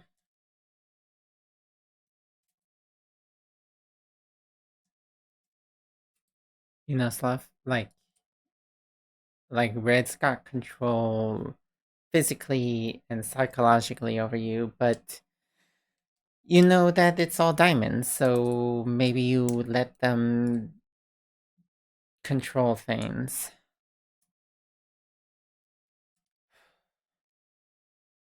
What am I saying if I allow that to be a way you could win the game? Letting somebody psychologically and physically dominate you. like is that a criticism of like allowing somebody to have that much control over you to achieve like some desired goal, some desired arbitrary goal? Like, did you really win if you let if you like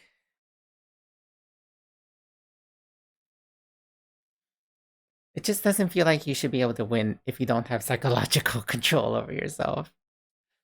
Um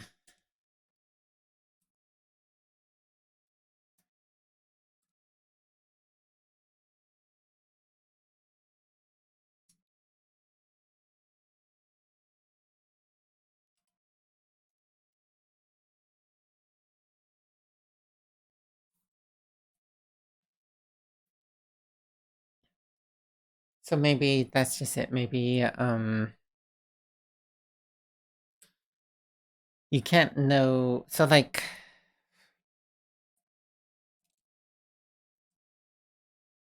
well here's the thing, you're going to know what's in your deck if you're playing cards from it. So it's not like you don't know whether you're gonna draw like you don't know if like your deck is more red than blue.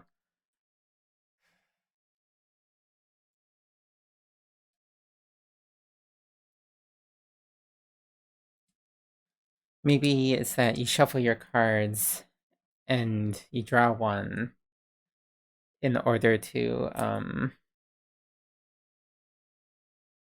in order to do things. And so the more red cards in your hand, the less likely you're gonna be the one you're going to be able to like if you do not feel like psychologically safe, if you do not feel like you deserve happiness, your hand is full of red cards. There's like even if you know it's best for you to leave, it might be very rare that you act on that because you don't think you deserve it. That would be represented by a random draw from your deck, from your hand. Um, the other player randomly pulls a card from your hand to determine if you're successful. And if it's red, then you're not. Um,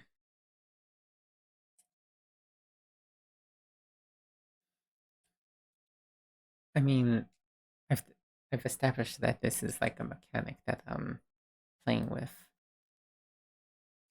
but I guess what I'm trying to get at is what is the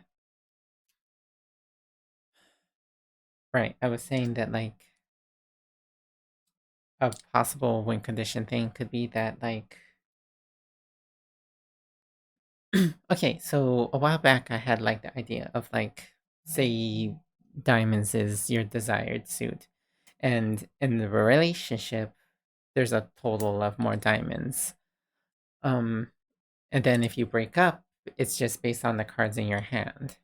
So how do you break up when you don't feel psychologically empowered to do so?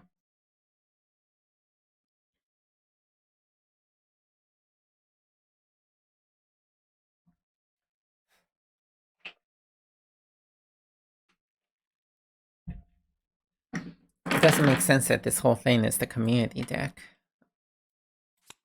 The community deck could be, and then this would be the fate deck.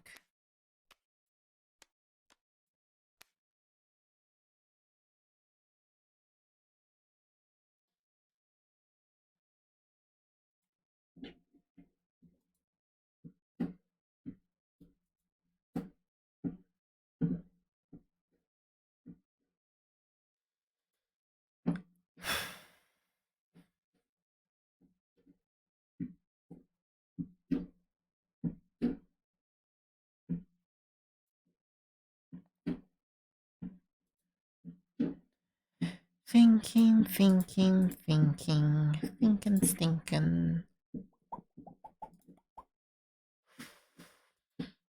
Hmm.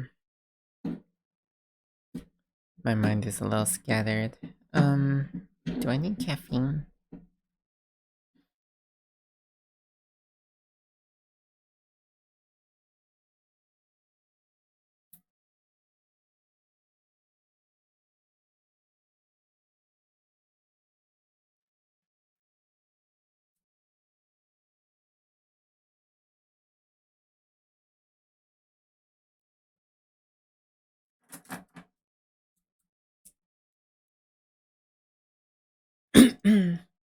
Excuse me. So I guess what I'm saying is that, like, say, okay, so let's say it's a timer. The deck is the timer. Once you've gone through the deck, then it triggers the end of the game.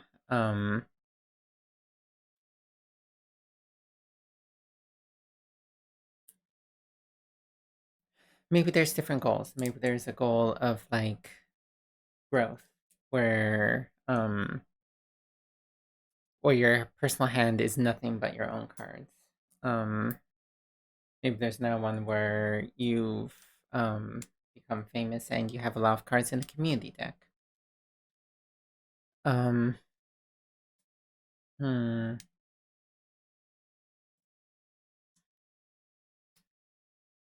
And then there's one for controlling the other player. I don't know about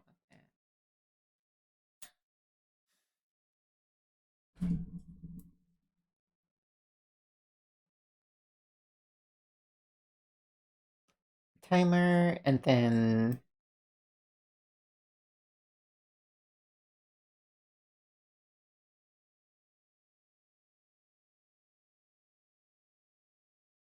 what if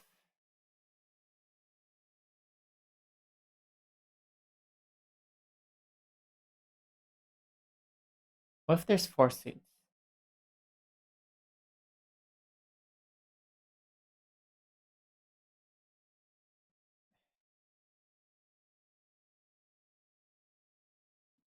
Okay, so like let's say there's four suits. For the sake of argument, let's say that there's four suits, and hearts and diamonds are red, and spades and clubs are blue. Um, and what are spades and clubs? I think that's green. Oh, that's spades and clubs. Spades and clubs. That's yellow. And then hearts and diamonds is purple. Oh, hey, I was joking about using non-binary colors for the game.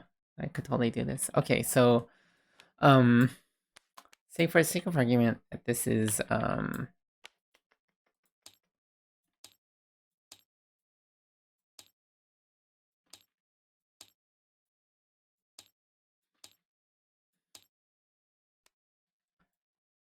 the sake of argument, this is the suits that we work with.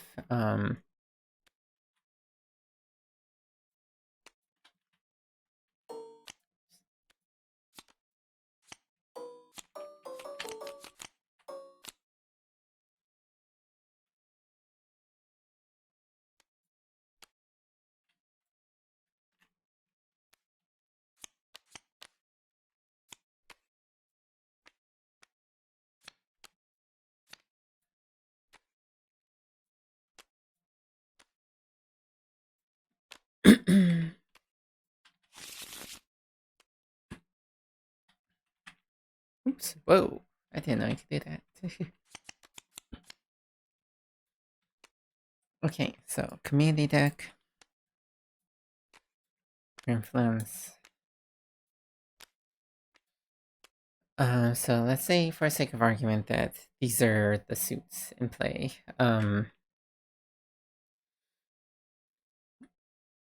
Maybe instead of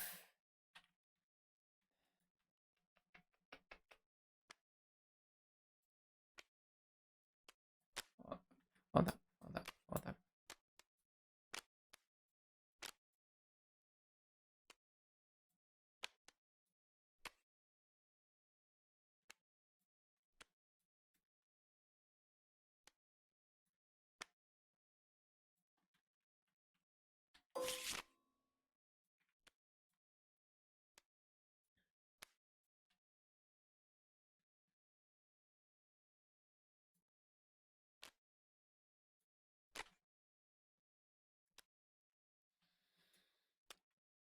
So, for the sake of argument, for the sake of experimentation, let's say that's what we're working with here. So by default, if we were to draw three cards, this is what it would look like. And then three cards will go to a community deck. This player has physical control. They might choose to put this card down here. So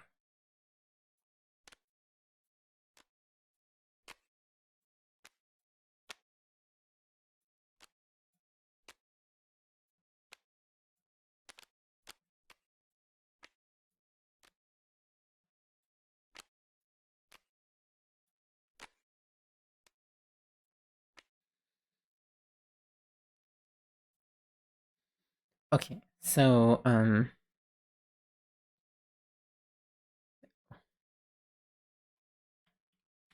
Alright, alright, alright, alright. So,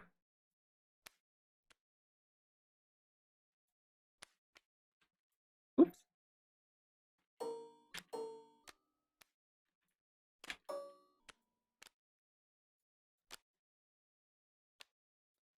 So, like, say this is what we've got going on here, and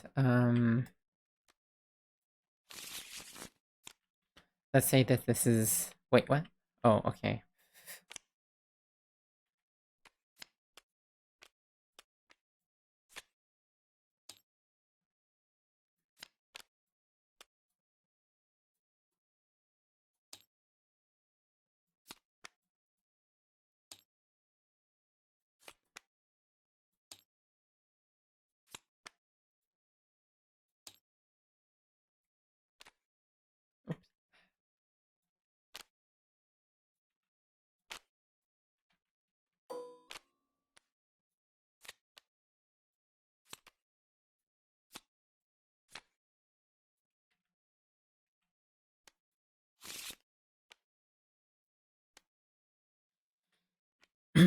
Alright, so this is.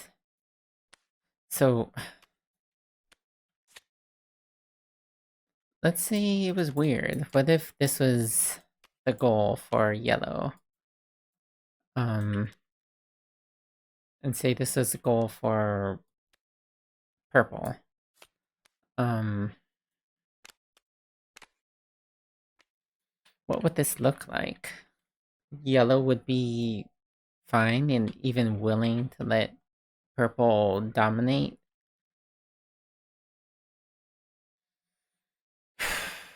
That what a codependent relationship looks like.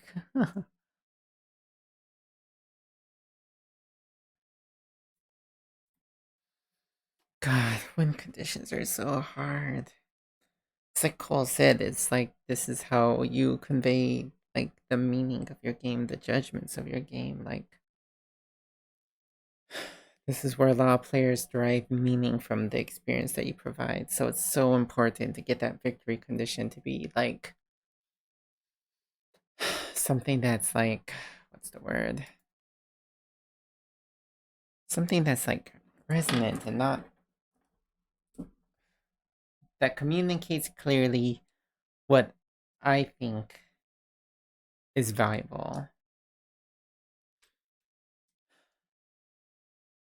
and yet introduces an interesting conflict. Like I had a gut I had a gut instinct to just be like you win if you keep your like side clean and it's only your own cards. You have psychological control of yourself. But I realized that doesn't account for like physical safety because I've been so privileged that I haven't really experienced that physical unsafety, or even that social unsafety. So like, there's another part of me that wants to be like, you have all three of those things. Is it possible for both of you to have all three of those things? And then if so, what's to stop you from both just doing that? Like, this is not to say that I don't experience conflict in my relationships. I have had my fair share of those. I am a divorcee, so to speak.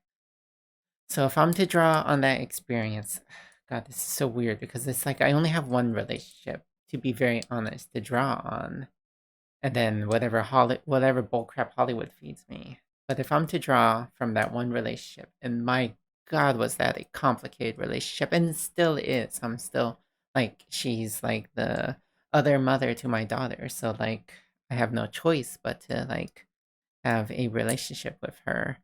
Um, not to say that it's a technical, not to say that it's necessarily a bad one. Like we've gone to a place where we're friends now, and we co-parent like I think relatively harmoniously. However, it was a long road to get to that point with lots of conflicts along the way. So, how do I convey some of those conflicts in game form, there would be a lot of times when it didn't feel like her needs were being met, or it didn't feel like my needs were being met.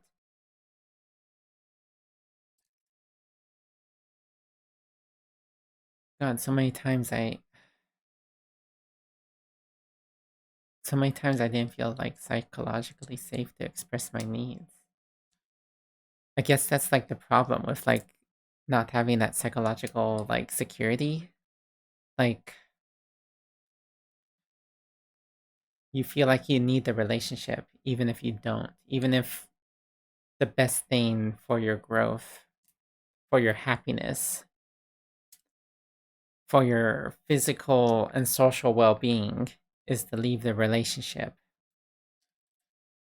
You feel like you can't. This sounds like a lot worse than it actually is, okay? So like don't worry about me. And also don't like my ex is great, okay? I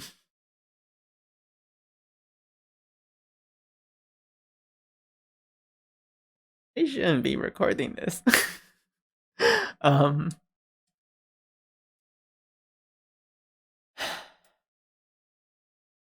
might delete this.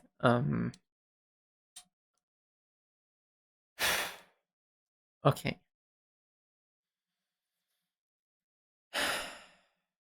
So I'm going to pass the judgment that psychological safety is a requirement for winning. And the way that's going to manifest is a random draw from your deck. Because just because somebody has like influence over you, and it's going to be a few cards, like maybe say 3 cards from your deck. You shuffle your deck, you draw 3 cards, and as long as they're all your suits, then you still have a chance of winning. But then after that, God, what even are my needs? Well, I kind of know what my needs are. Being able to like express myself is a huge need of mine. Self-expression. Some people need to feel physically secure. Some people need to feel like physically desired. Some people need to feel psychologically safe. Some people need all these things. I think most people need all these things.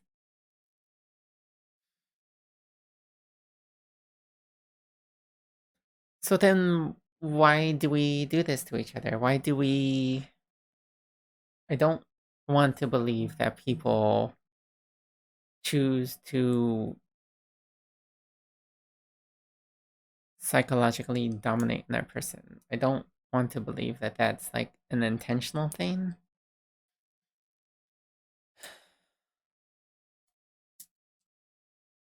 Like some of that was not my ex's fault. Like some of that was like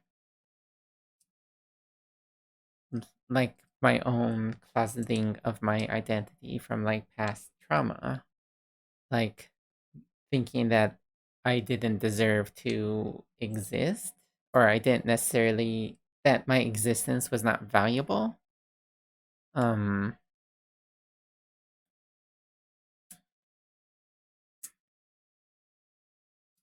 like yeah, like my existence wasn't valuable. Like it was almost like I started with no cards. No cards in my suit. And then my ex did like literally anything and suddenly like she had like total control um over my psychological well-being. That's kind of what it was like.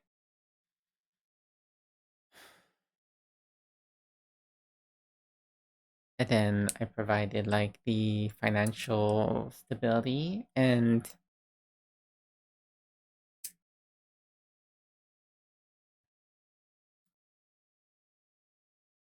God, okay, I'm gonna try to think about the times that we fought and what we fought over.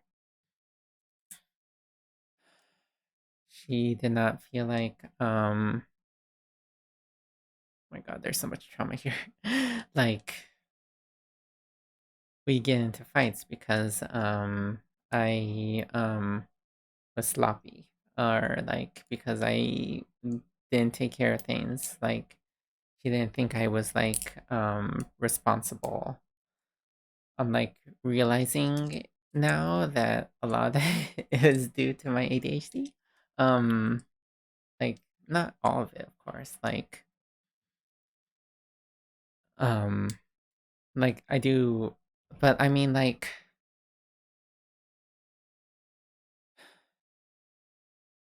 it was like not malicious things that I was doing wrong, but she felt like I was not being she felt like she was carrying more weight in the relationship. I wasn't holding up my end. I was like that I was like yeah, basically that I wasn't holding up my end. So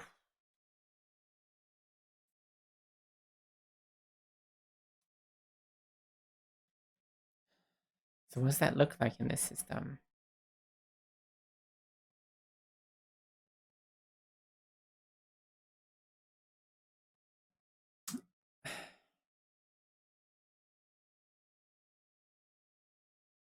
Am I just not am I just not wired for this? Like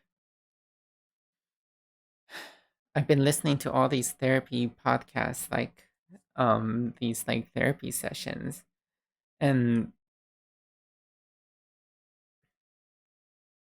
okay,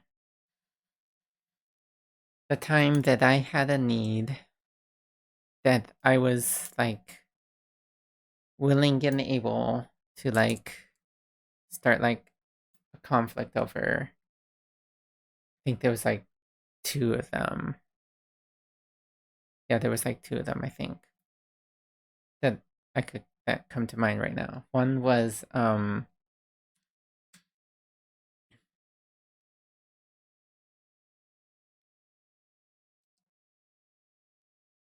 that it felt like God, this was like a third party, like there was a third player, and they were the one that had psychological control over me. Is this a multiplayer game? Is this like a 2 to 4 player game?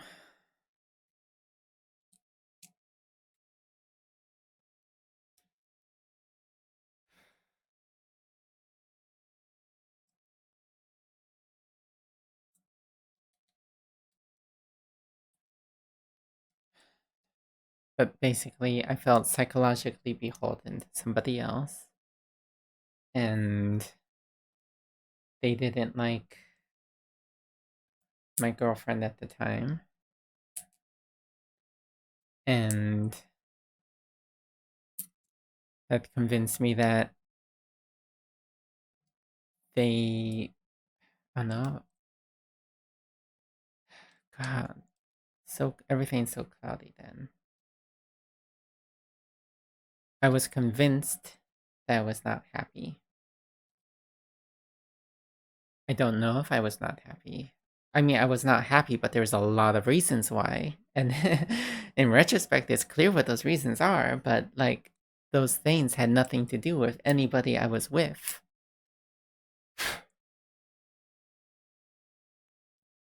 God, that's like an interesting scenario, right? Like,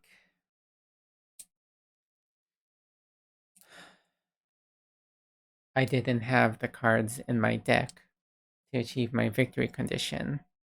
So I was seeking it from other people,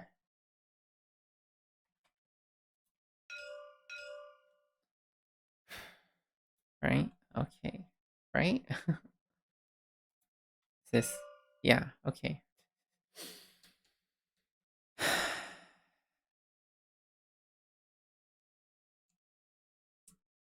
Is that a thing I want to mechanically put into this game?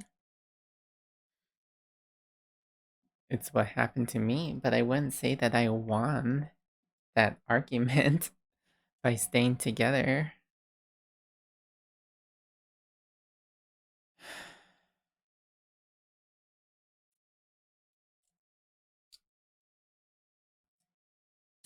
That's a codependency.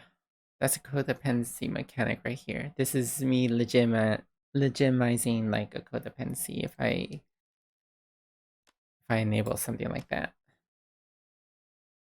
Or you need another player's influence over everything to win. It's not something I want. So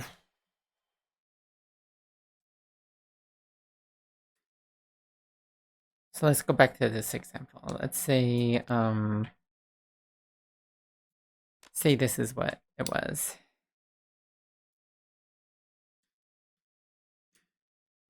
In this example, clubs and spades are both a part of your identity or part of your needs or part of your power.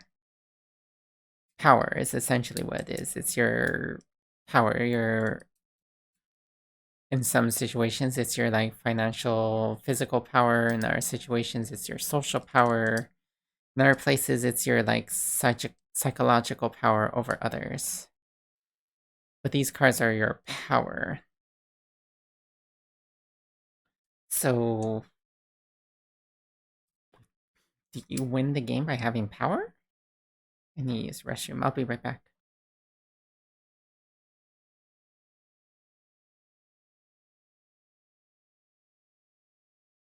Oh my god, my throat is so sore from talking to myself. Oh jeez. Okay.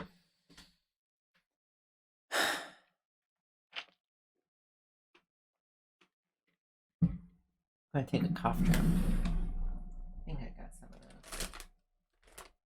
Yeah, I do.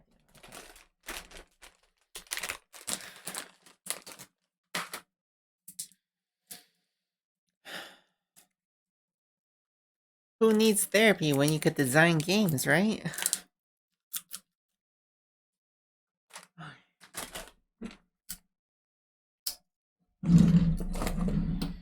Okay. Um, Let me check the outside world for a second.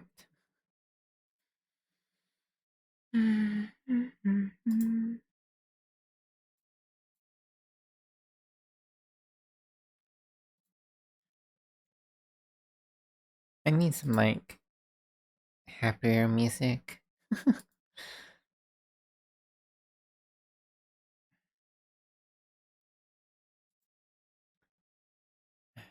I don't know. Give me something bopping. What are all these playlists?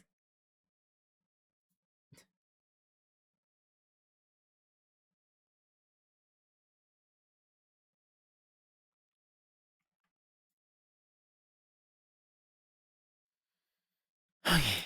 Um, there. There. Okay.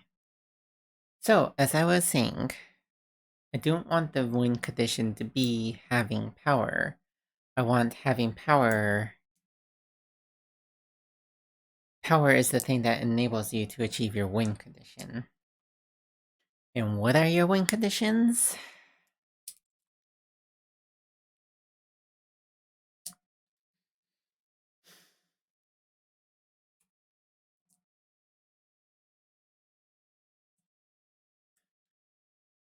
What are some reasons that you have arguments with people?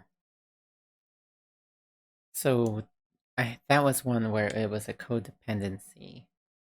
Do I want to just have a like state outright that that's like a codependent victory? I don't want to call it a victory. So like let's think about something else for victory condition. The other time that I was like okay, other times when I was like so ready to end things um was when I was extremely stressed. Like extremely like stressed like from like fighting or whatever. Basically wanting the fighting to stop. And we would fight over random crap like yeah, like I said, like basically not feeling like I was holding up my end of the relationship. Um, there was like emotional reasons that, in retrospect, I understand now. But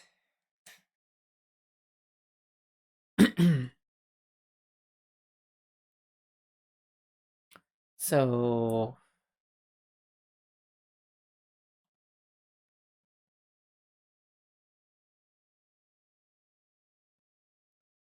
stress.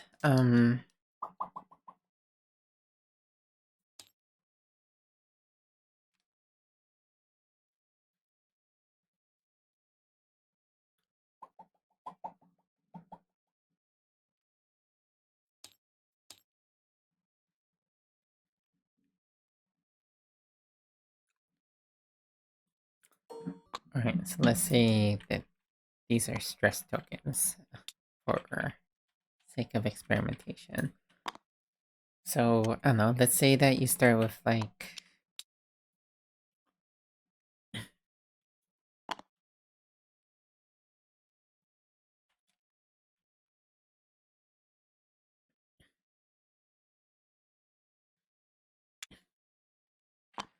honestly, it could be anything, right? Like I've been listening to these podcasts, and sometimes it's like, um, I don't feel like my sexual needs are being met. Sometimes it's like here's a big one. Like sometimes it's like you cheated on me, or you're asking of me like extreme things. Like how are those things represented in this system? I don't know that they are. This is a system that represent that I personally think conveys like the power dynamics very well, but doesn't present the externalities. Or well,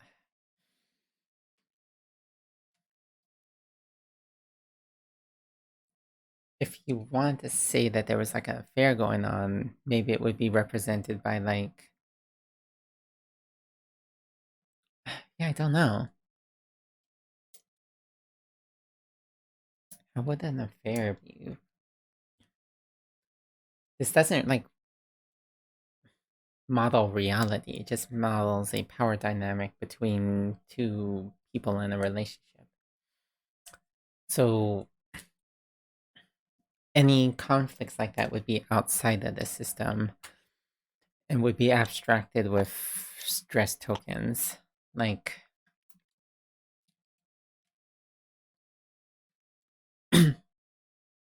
maybe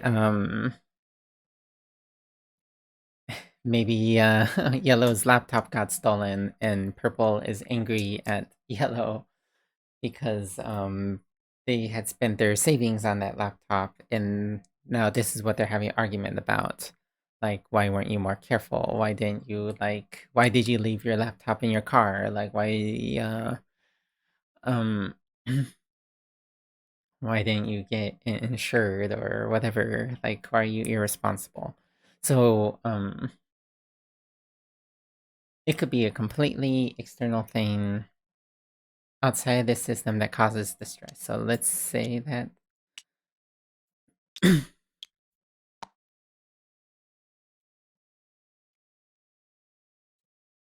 say we assign agitation tokens, or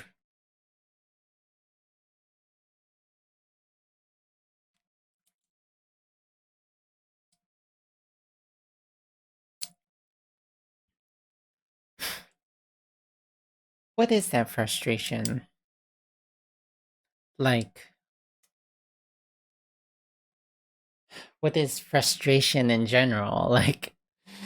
Like I wanted the world to be a certain way and it turned out to not be that way. I want the world to be less transphobic, um, and it isn't that way. I wish the world was fairer and kinder and less focused on how one is able to produce capital, but it isn't. It is very capitalist focused, which is a very ableist world, like like very like ableist like economic structure. So it's not getting what you want, essentially. Um, and a lot of times you can't get what you want in the relationship. A lot of times, listening to these podcasts, a lot of the times, all we want is to be heard and acknowledged in a genuine, emotional, and physical way.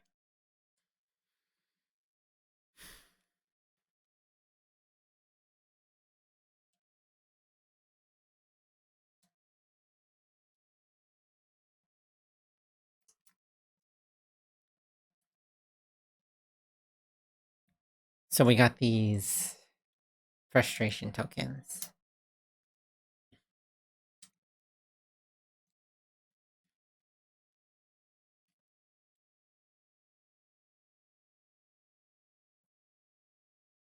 There were times when she was like frustrated and I was just like, I want you to stop being frustrated. Like I get like you're angry at this thing that we cannot control and I want you to get over it. Which is like incredibly callous and incredibly insensitive and makes things worse, increases the frustration. Um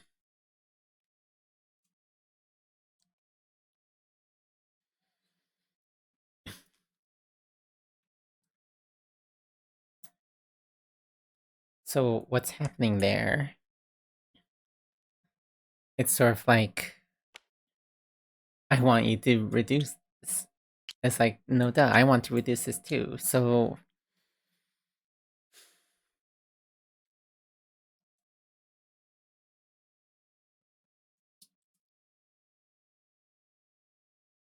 like this is the problem, right? Like I've got this model of like power in relationships, but like in terms of like an argument,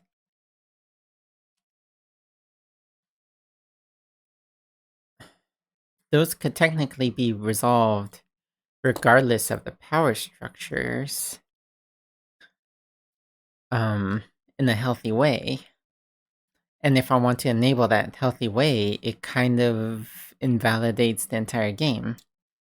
But I don't want to present a game where you could only forcefully win arguments. So maybe I don't want the game to be an argument. Maybe I don't want it to be a conflict. Maybe I want it to be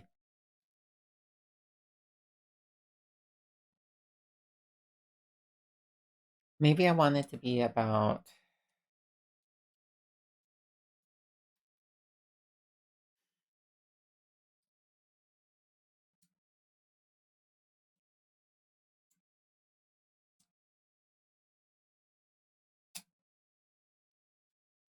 what do I want it to be about?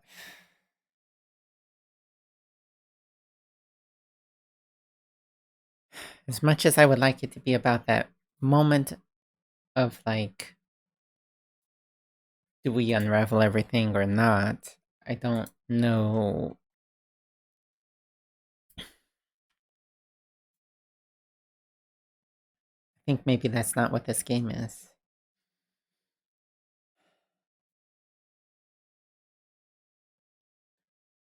So, what are some situations where the power dynamics of a relationship come into play?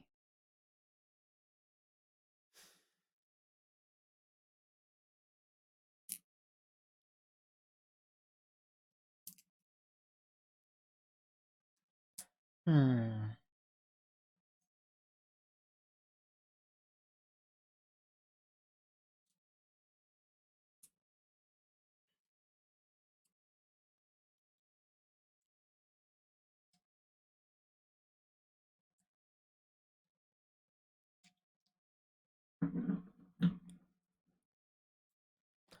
Okay.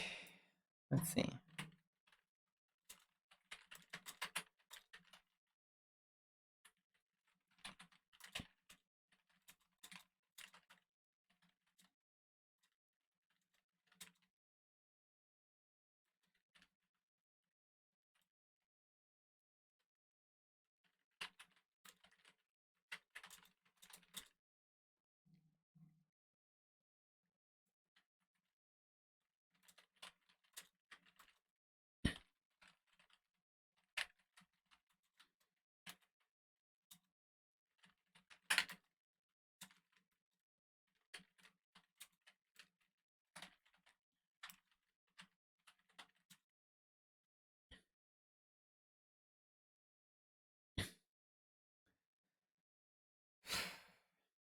Well, can they?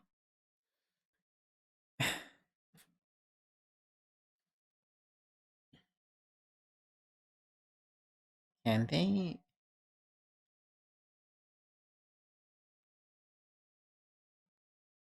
Sometimes listening doesn't seem like it's enough.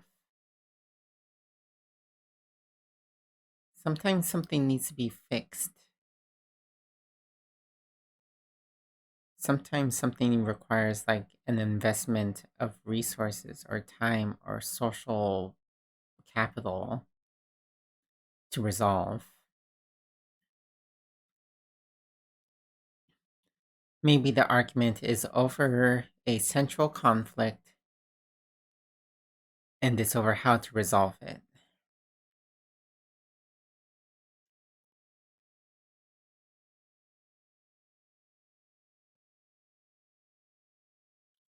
And you could work together to do it. And hmm, maybe there is something here. So, okay, so, so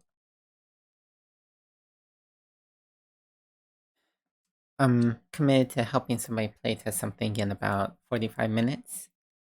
I don't know if there's anything I need to do before then, besides maybe decompress because oh my god, I'm so high strung right now. Like just rehashing trauma and like thinking about like terrible like experiences to like provide a context to a game I'm working on. Um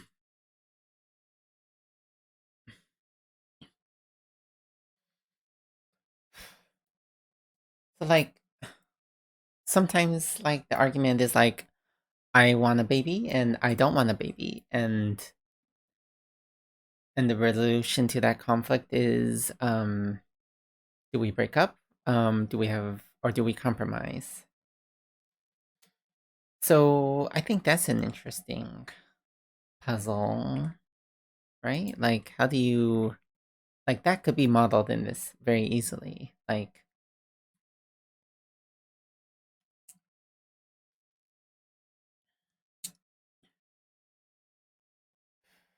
so let's run with that. Let's use that as an example. Um I want to start business and it requires like 5 diamonds. Um and you don't think we should go into debt for that, and I think we should. Um so how does this resolve? You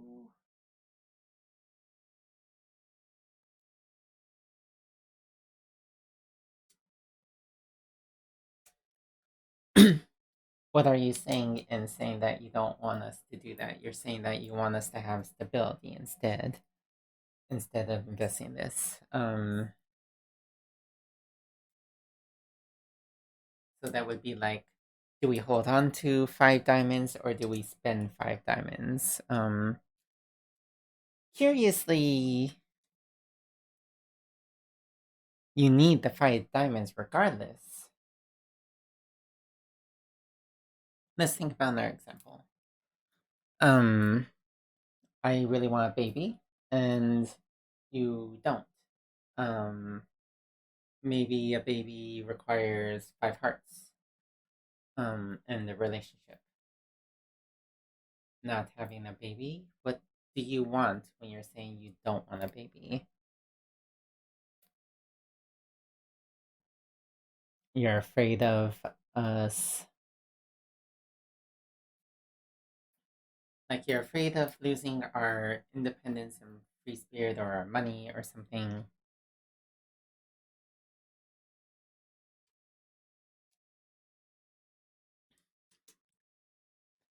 In both of those examples, it's a conflict over do we spend our shared resources or not?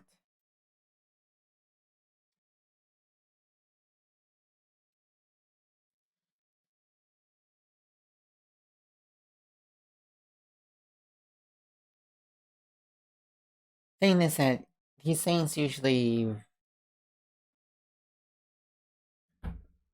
these things usually boil down to one person, a protagonist, wanting some sort of change, and the other person, like in the strictly literal sense of the words, not like in a good guy, bad guy way. One person wants to maintain the status quo, the other person wants a change that requires risk and investment. Somebody wants to do something risky, somebody wants to do something safe. That was what was going on with that guy, that one podcast about a guy um that had like a weird fetish. And then what was going on the other one? That guy just wanted more attention but was not communicating it, which I don't think is an interesting conflict to resolve. um that could be like a level 1 conflict, like I want one heart and I want you to give it to me without me asking, or I don't know. But I think the bigger ones are things like what was some of the other ones I listened to?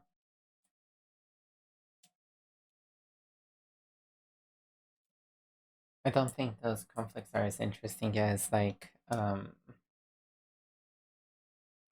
I want to start this new job. It's going to take up a lot of my time, and I don't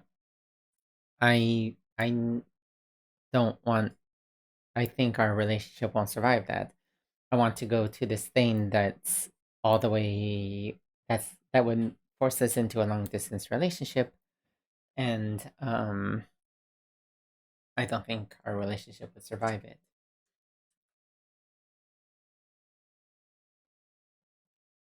One person wants change, the other wants status quo. So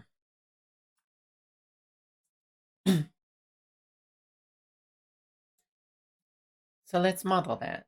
So using this system, maybe it would be something like uh, one player draws an ambition, and maybe it'll be something like spend 5 diamonds, spend 5 hearts, spend five crowns. I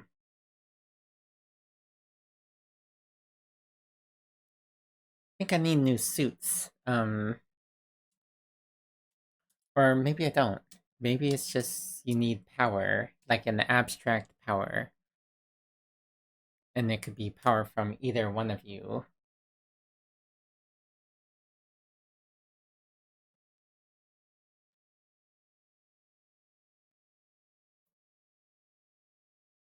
Because here's the thing,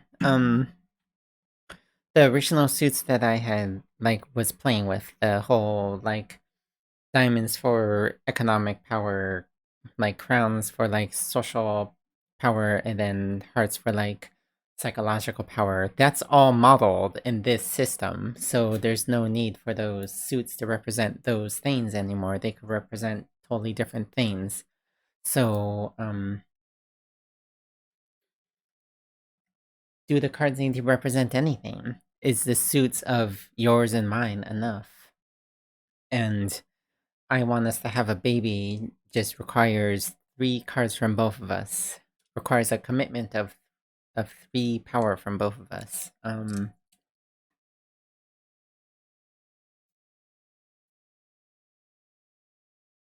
Basically, we need to both be in on it, and to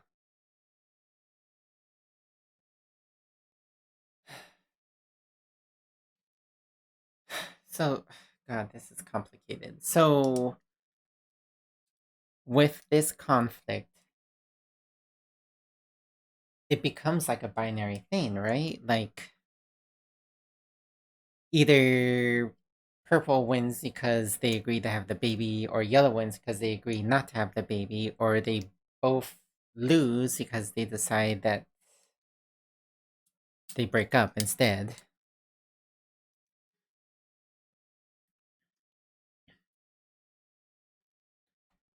Maybe that's life. Sometimes you encounter these scenarios where you can't both get what you want. Like you could talk it out and try to this and like until you convince one or the other, but what if it's a hard I have no interest in babies. Like a baby's the last thing I want in the world. I don't want children. And the other is like I only want children. I am baby crazy. The only way you can't both get what you want. You might argue that the person that break like if they break up that the player like that didn't want a baby wins technically, but not really. They didn't want to break up over it. They wanted to stay together and not have a baby. Am I comfortable presenting this sort of scenario? That brings us back to the whole like enabling players to putting players in a position where they either have to leverage their power to win an argument or they lose.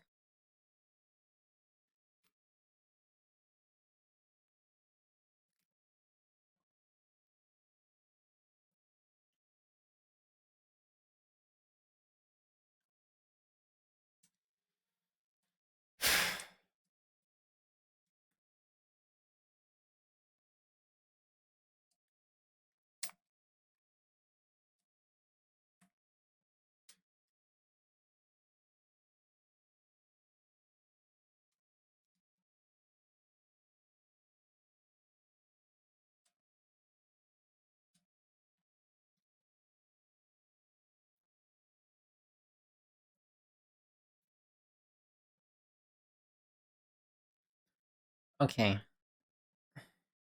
God, this is really complicated.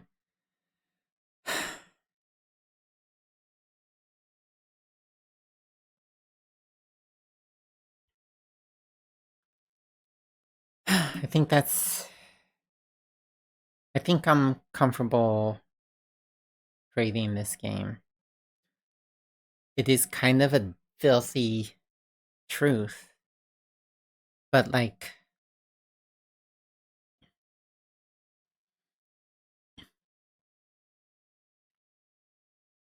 okay, so I've thought of a conflict that I'm comfortable portraying.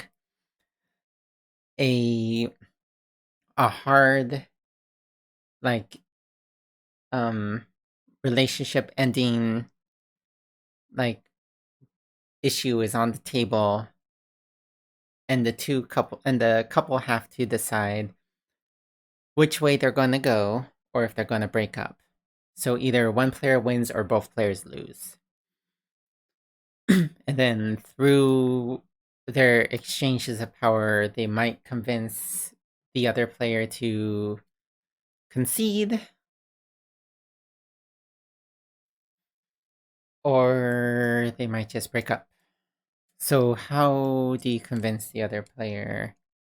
That's with the psychological thing. Do I necessarily want to say that the only way to.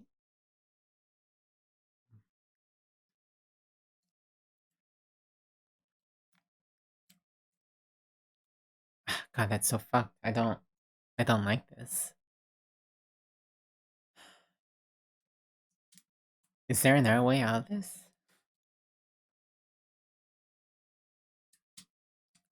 What is the win-win scenario of I definitely don't want a baby and I do want a baby? The win-win scenario is that somebody genuinely in their heart is convinced to change sides.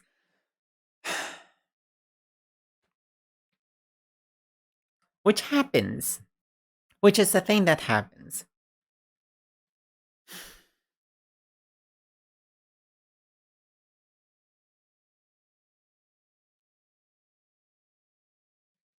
But how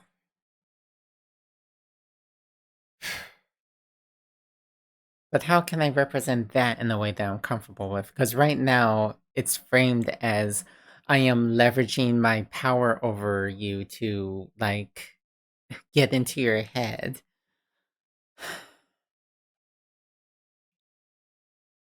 When sometimes it's not really the case. Sometimes you just talk.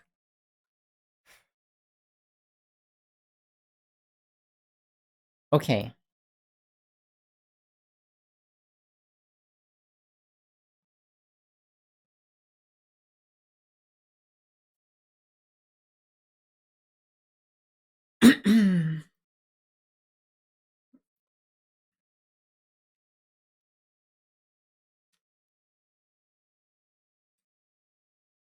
How do you change? How would I model change in somebody's mind in this system that does not involve dominating?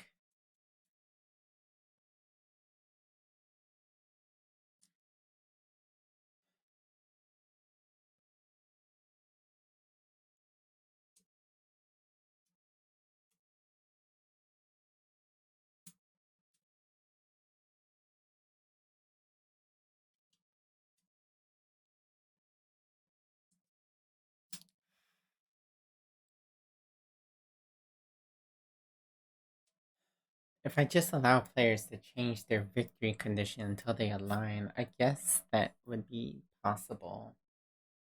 So,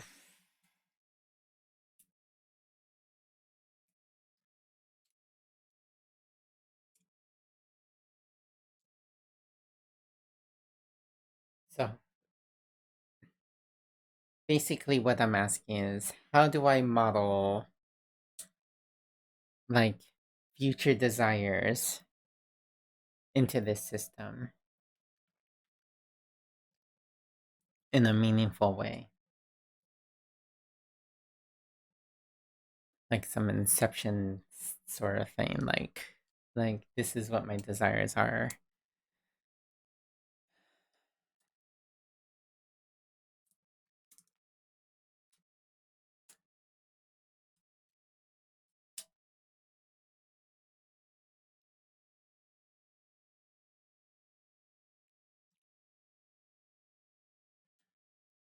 Hmm.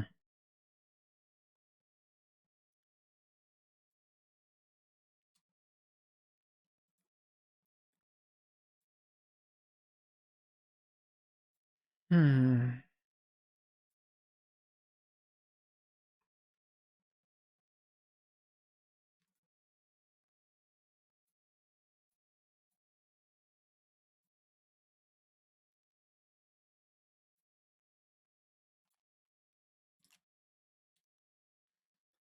I think what I'm beginning to realize is that I need another model to layer over this one.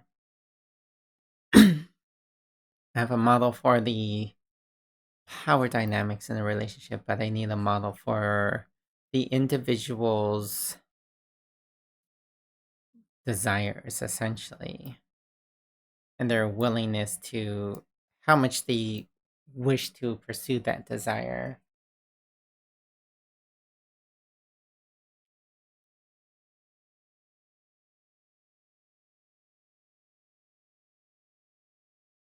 And how to healthfully convey that. And well, I guess that's the problem. Like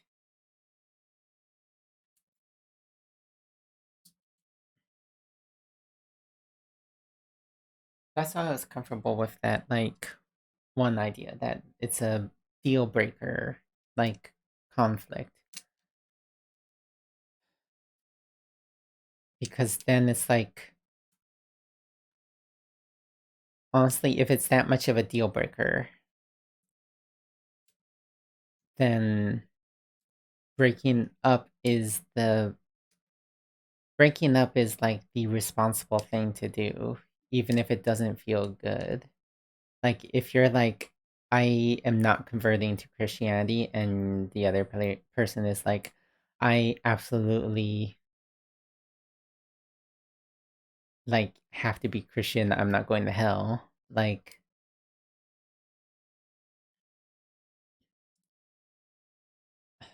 I don't know, yes, those things can be talked out, but I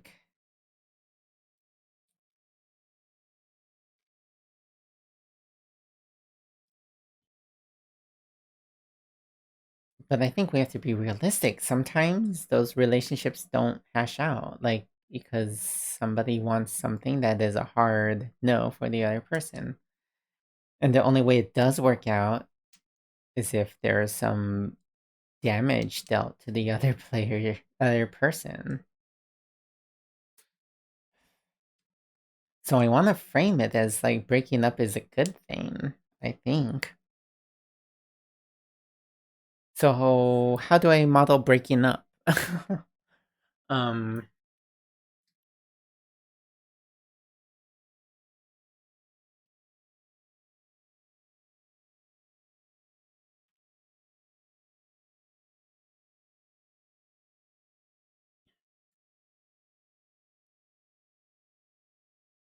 I think I just frame it as a stalemate.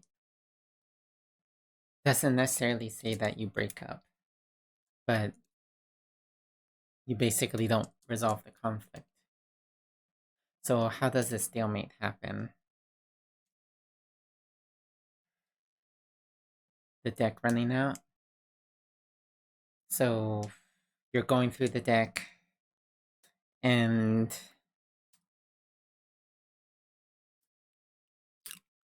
at the end of the game, you draw three random cards from your hand, and you draw three random cards from their hand, and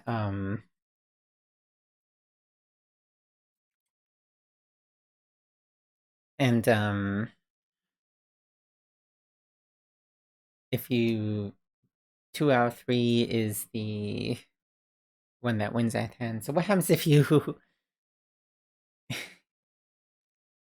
what happens if you both change your mind? What if this happens? Like this is yellow player, this is purple player, and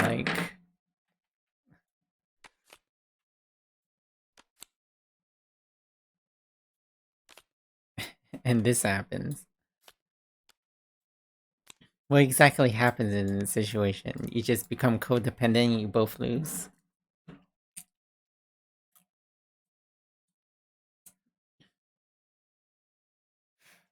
Yeah, I think that's what happens. It's a codependent relationship, you both lose. Um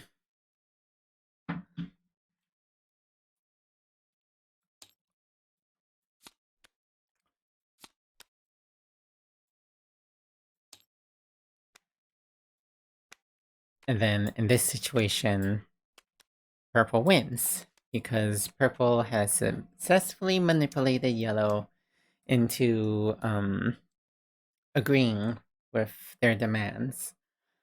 Um, they've managed to successfully leverage their influence, their financial and social influence over them to force them into having a child with them. Good job, Purple, you sick monster. Um, God, how do I express that judgment?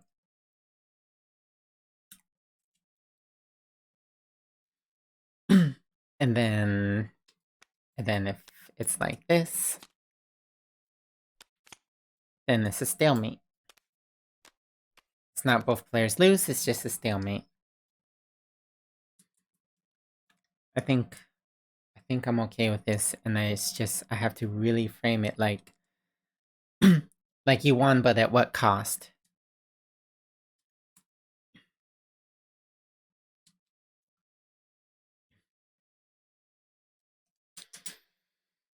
Okay, so now I need to figure out all the mechanics to make it so that it's possible to have an interesting game, like an engaging game. Okay, so I think I got the win condition.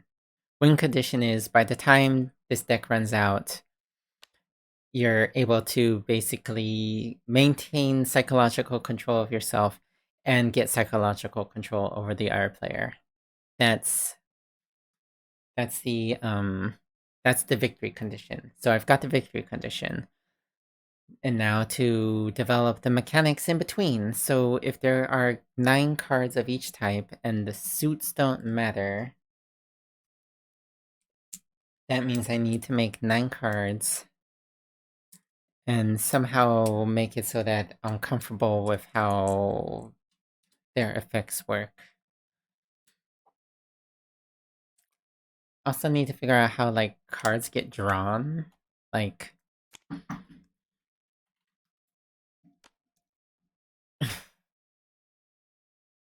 like what happens if you have no cards, for example?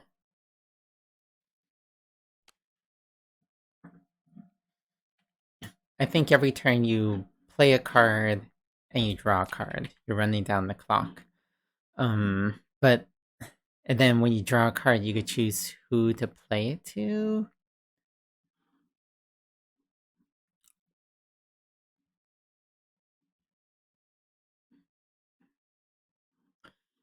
When you draw a card, you decide either to give it to the owner or to put into the community deck. Alright, I think I need to start thinking about the rules for this. Okay, I need to take another bathroom break. I'll be right back.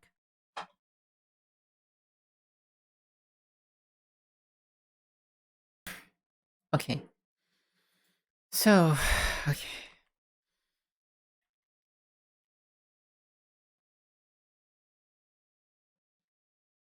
Okay, alright. I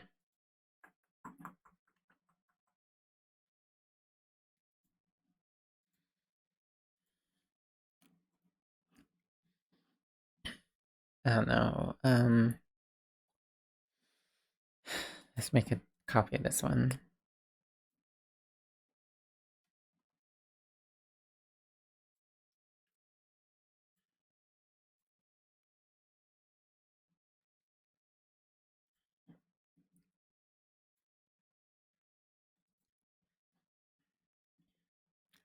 I'm gonna set a timer for 5 minutes. Yeah, I'm gonna set a timer for 5 minutes. And I'm gonna stop then. So I could like decompress, put this on YouTube, and get ready for a playtest and also game night tonight. Oh wow. There's a lot of crap tonight. Woo wee! Alright, so no more suits. Just cards. Got 18 cards. So,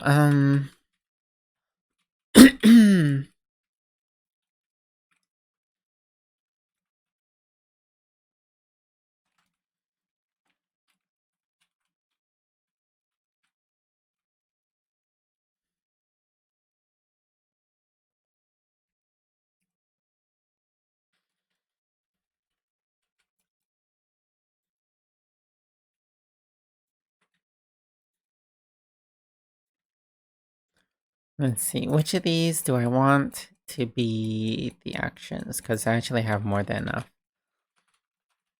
Oops. Ah, crap.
So since these cards represent power, they should all represent a thing that you could do.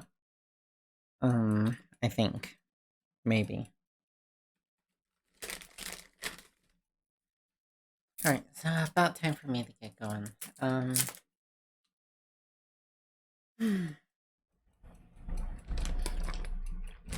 But I think I'm almost ready to test this again, and I'm feeling good about this version.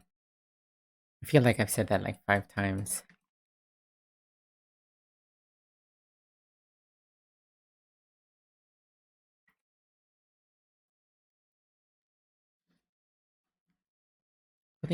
How would I even classify this game?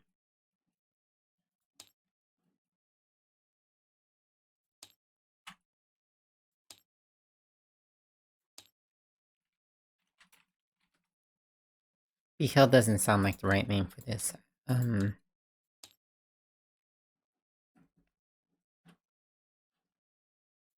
Maybe something more like Balance. Oh wait, I'm gonna need Tabletop Sim. Oh, that timer is so small, it didn't even ding. No ding? Alright, wait, stream. Oh, because I closed the thing.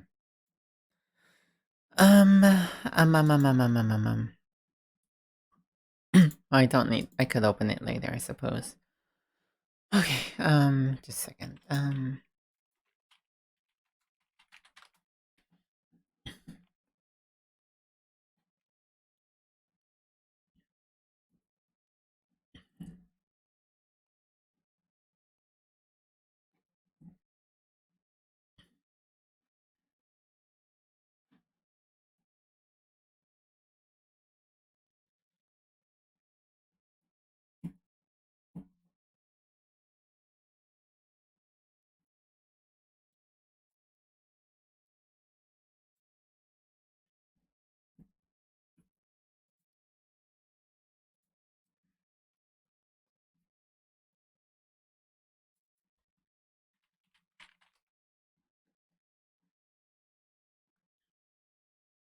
Pressure.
I think I like the word conviction.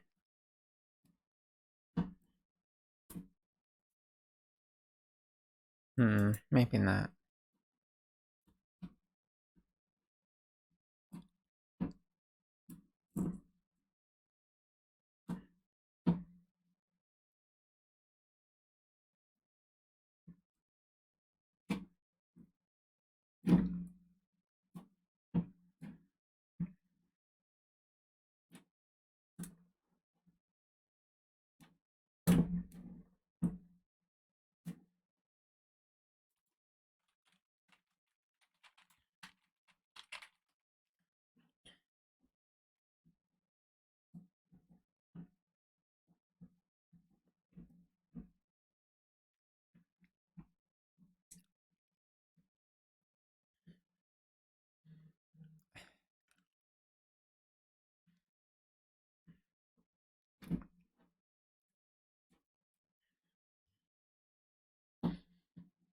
I'm going to tentatively rename this conviction.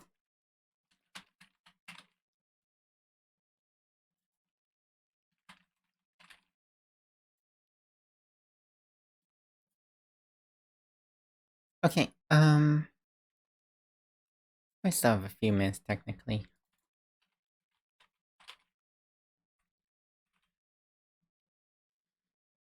What's a good emoji for conviction? Don't judge me.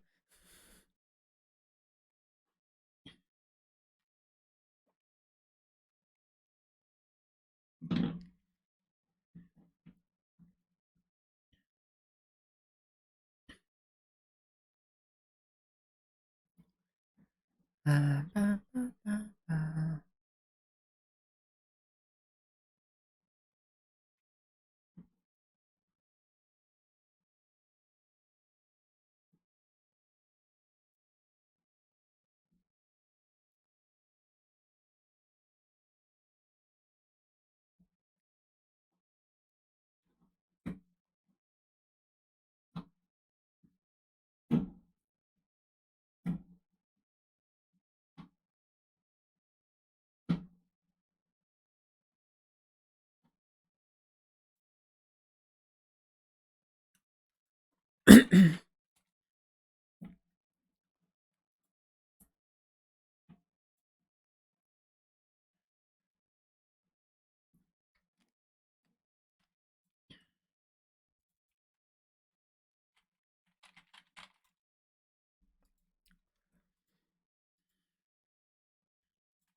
Okay. All right. I'm gonna need to work on this. Hmm.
Oh, actually, let's use black and white.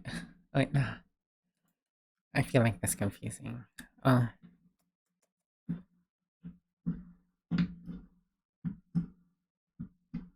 Hmm.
Okay, I really better get going.